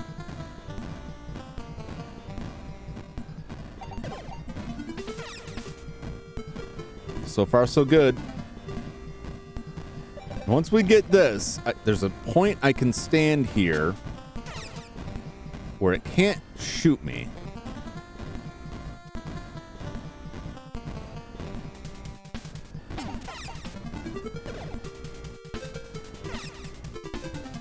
And we just missile it.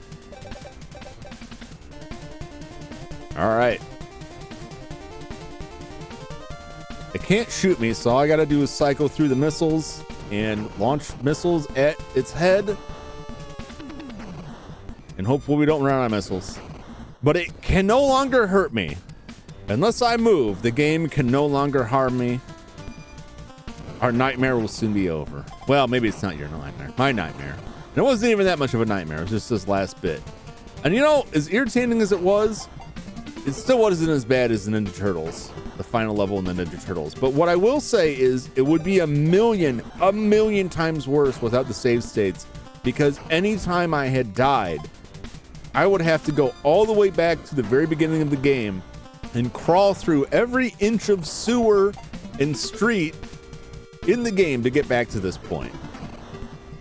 And I think, like, after doing that twice, I probably would have just quit. But I never got to that. I never even got far enough to be that frustrated with it. Like, at that level. My frustration was, like, primarily like, well, I just don't know how this game works. And these guns suck. Because I don't think I ever got the guns fully upgraded. All right! That's it! Goodbye, space computer laser monster. Another NES childhood game revenged. Now, presumably, they're putting all of the people back and then dying. Nice of them to put everybody back first. There's all of humanity is represented by this crowd of very similar looking individuals cheering for the Addams Family. Ooh, indeed. And this is what you come for. You want that juicy ending. Very nice tune. Very nice use of the DPCM sampling.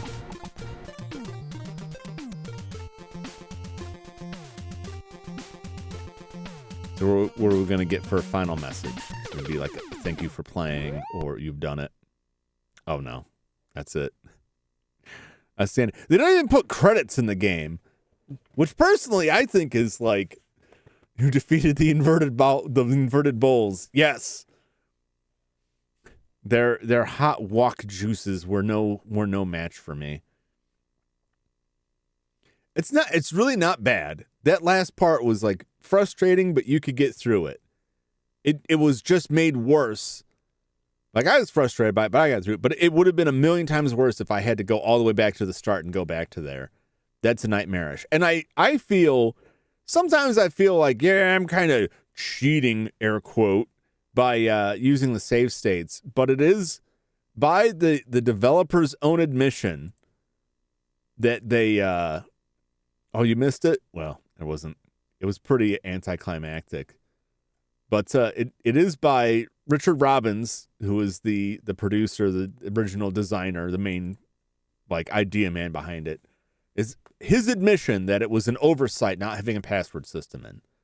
That he just didn't think about it because their development, like the test units they got to test had the debug codes in it, and they just didn't think about it. So I don't feel bad about using it at all. It should have been there to begin with. They acknowledged that. But if you had to go through all of that crap and like, okay, I didn't get it, but I have some ideas, right? But now I got to walk through the whole goddamn game to get back there. No, sir. That is why the game has the rep. That's why the game has the rep for being so bad, because failure means having to go all the way back and go through all of that crap again. And it's not generally that difficult. It's just kind of like, it's nerve-wracking when there's like a flood of enemies. You're like, I just have to advance just a little bit to stop them from spawning. Otherwise, I'll be here all day holding down the turbo button, and I'll kill millions of them, and they'll never go away. Especially if you have the whip. Like the ability, it's such a double-edged sword with the whip that it can pick up items, and it does a ton of damage. So it is like the best weapon for clearing stuff. However, if you're not careful, you'll whip some dudes and then pick up a downgrade for your whip or the gun because it picks items up. So it's real. It's why I don't use it a whole lot. But so many of those bosses, particularly once you get the whip and the invincibility potions, as long as you're timing it right, between your health potion, your invincibility potion, and the whip, you just kind of stand there and chew on them. The guy with the shield and sword there's got to be a better way, an easier way to get through that guy. But they're most of them, the classic NES villains that it's like work out a pattern and follow the pattern, get one or two licks in and then move on. Don't mind it so much. It just takes a long time. It just takes quite a bit, especially to do with the shield. Like I took forever. It was a ridiculously long amount of time. Made my hands sore. I don't like it. I don't like it when it hurts my hands. But I'm good. I'm also very excited that the, my test of my new controller, like it did very well. The other one, I bought two of them. The other one, which I initially thought was the better of the two, ended up having some shorts in the control cable, and that's going to be, a real pain in the butt because those wires are aggravating to solder.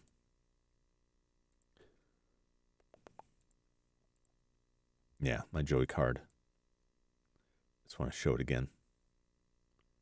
If you are looking for a controller for the original NES with turbo, and if you're moderately interested in getting audio through it, I highly recommend the Sansui Joy card. That's how you pronounce it, Sansui. Highly recommended. However, with the caveat that internally it is very sturdy to a point. The one issue with these is that there's the board that is right underneath these buttons. And then that is soldered just via some pins to another board underneath it that contains the control circuitry for the turbo buttons. And the issue is that there's no supports. There's nothing between those two boards keeping them apart. So every time you push down on a button, I'm moving my mouse around so you can see it. Every time you push down on a button, it's pushing those two boards closer together. And when I got these, the pressure had some pins, the solder had popped off of the board, which is easy enough to fix. Other pins had actually pulled the copper trace, ripped the copper trace, requires a little bit more elaborate repair work. So that's the only downside. But if you're comfortable with the soldering iron, it's not too difficult of a task to repair them, and then you slap some spacers in there to give it some support, and it's good. They're very solid. They have a very sturdy feel to them. The buttons are exactly like the original NES. In fact, you could use the same silicone from an original NES controller to replace the silicone in these and vice versa. So, like, they're nice, sturdy, serviceable units. The only downside is, like, you're going to have to do some work on them, more than likely. So that is my endorsement of the Sense We Join card. It's been like decades since I used the NES Max. They had turbo buttons. There's other devices you can get that go between NES controllers and the NES to add turbo buttons. And of course, like I said before, if you're using an emulator, it's a non-issue. Just map whatever buttons you're not using on your controller to turbos. And that's that.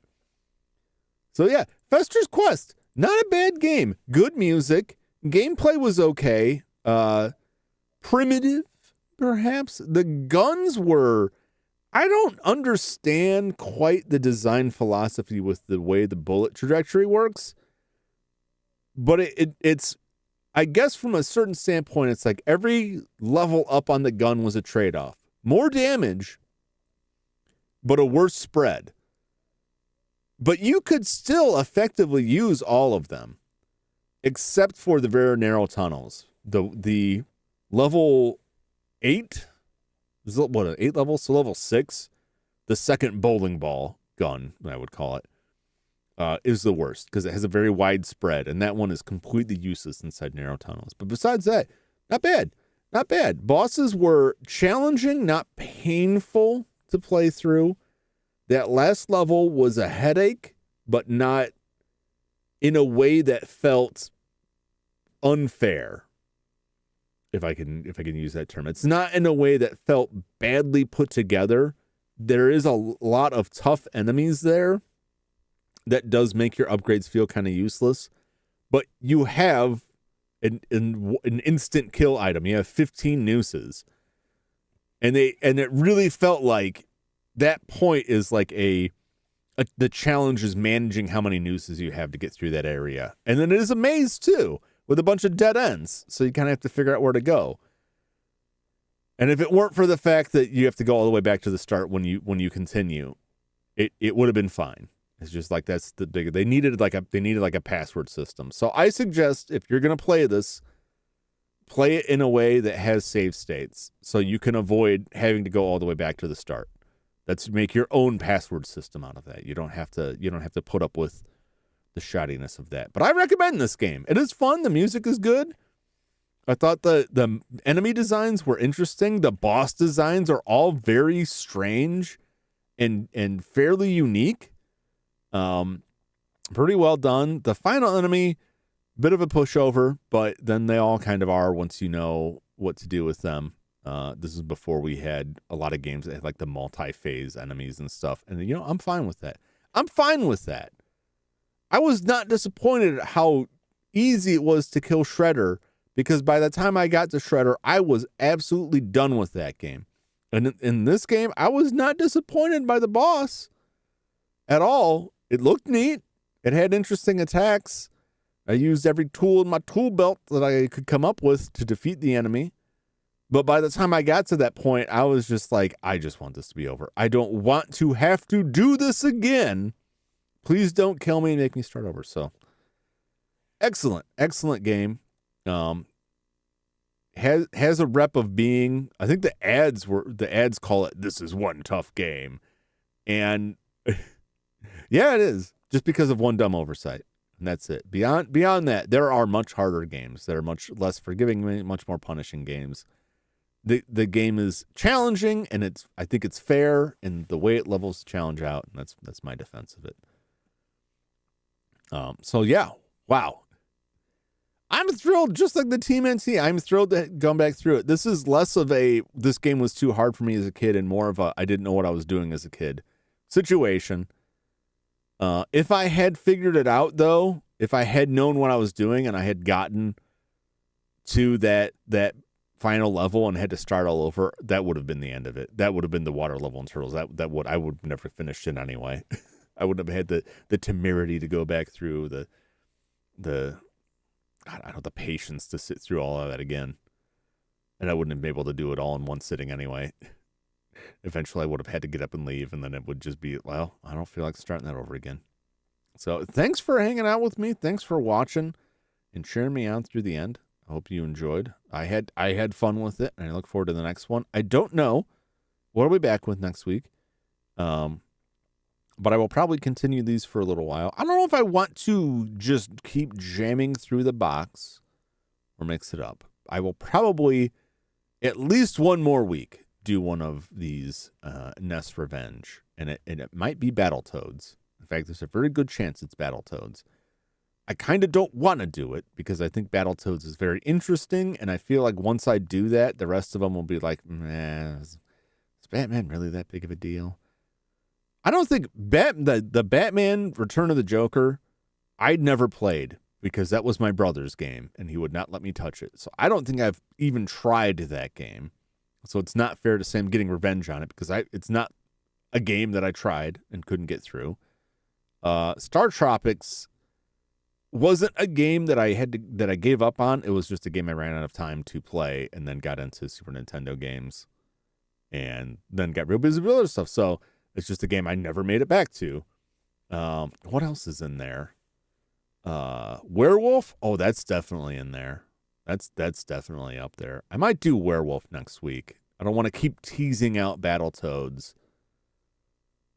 But I want Battletoads to be closer to the end of the box. So I think next Wednesday? Next Wednesday we'll try Werewolf. That I'm the least confident about. Because I did play a lot of that, and I felt like I understood that, and I felt like it was just bad. I felt like it was just bad and difficult in not a fun way, but I want to give it another shot. For a weird game that also has pretty decent music and is a strangely repurposed Wolverine video game, to my understanding. I'll have to look more into that, see if I can get more concise information on that. Tomorrow night, we'll be back with Alone in the Dark. I'm going to give the prologue a shot first and then head back into the game. It's been fun. Been thinking about it a lot. I really love the score, the music for it. I love the sound design of it. I think they did a very good job of what I've played so far of capturing the feel of the old Alone in the Dark games. That is more like a moody, atmospheric exploration kind of setup, and I've been enjoying it a lot. It does have some performance issues. I'm not sure if they're any better on console, but I'm hopeful, fingers crossed, that eventually that stuff will get patched up and fixed and whatever. But it's not so bad that I am gonna drop it. It's not that bad. It is like most of the time it is perfectly fine and totally runs great, and it's just little stutters here and that get annoying. So excited about that. And then next week, who knows? Who knows what I'll be doing next week? I taking a break from Phasmophobia. I may do some Blender stuff, maybe do something else. I just finished Famicom Detective Club. I haven't decided what to fill in that slot either. I'll try and keep things mixed up with different eras. So if I'm locked into NES on Wednesdays for a while, that means probably something else on Monday or Tuesday. Alone in the Dark is kind of the modern game for me right now, but that doesn't mean I won't pick something else a little bit modern. I did pick up Cultic. I'd like to give that a shot. What was the other one? Citizen something. Citizen Sleeper? Is that the name of the game? That looked interesting. I've got a lot of games. Old and new. And then depending what I can get done over the weekend, 3D model-wise, I may be rolling out another console. But we'll see. We'll see what happens. As usual, look for the schedules as they go up. And if you subscribe, you get notifications of when the videos are live. But generally speaking, whatever game I'm playing, it's Monday through Thursday, 4 p.m. Pacific time, 7 p.m. Eastern time. All right? Yeah. I don't think I need to delineate whether it's daylight savings time or not. Both of those time zones do daylight savings, although I think is this some part of the country where they're technically in Pacific time zone where they don't have that? I don't know. It's daylight savings. Or is daylight savings over? You know what I mean. Yeah. All right. Well, that's gonna wrap it up for me. I don't think I have anything more to add to Fester's Quest. I wish they had credits. I think it's kind of rotten when games don't have any credits. But that was pretty common back then. And for a lot of games, even if they did have credits, they were fake names. You couldn't use your real name. So we'll see. I'm noticing we have like a lot of Sunsoft games in that box. Anyway, thanks for hanging out with me. Thanks for cheering me on. Hope you enjoyed. I had a lot of fun and putting this bad boy to bed at long last. Probably never play it again. No, that's not true. I would play this again. It was fun. I won't play TMNT again, ever. Ever, ever. I'm going to bury that thing in a hole somewhere. But this game I'd play again. That's definitely fun. So, yeah, thanks for hanging out. Thanks for cheering me on. And hope to see you for the next one. Same Jum channel, same Jum time. Until then, so long, everybody. Take care. See you later. Bye-bye. Now I'm playing with power. Now you're playing with power.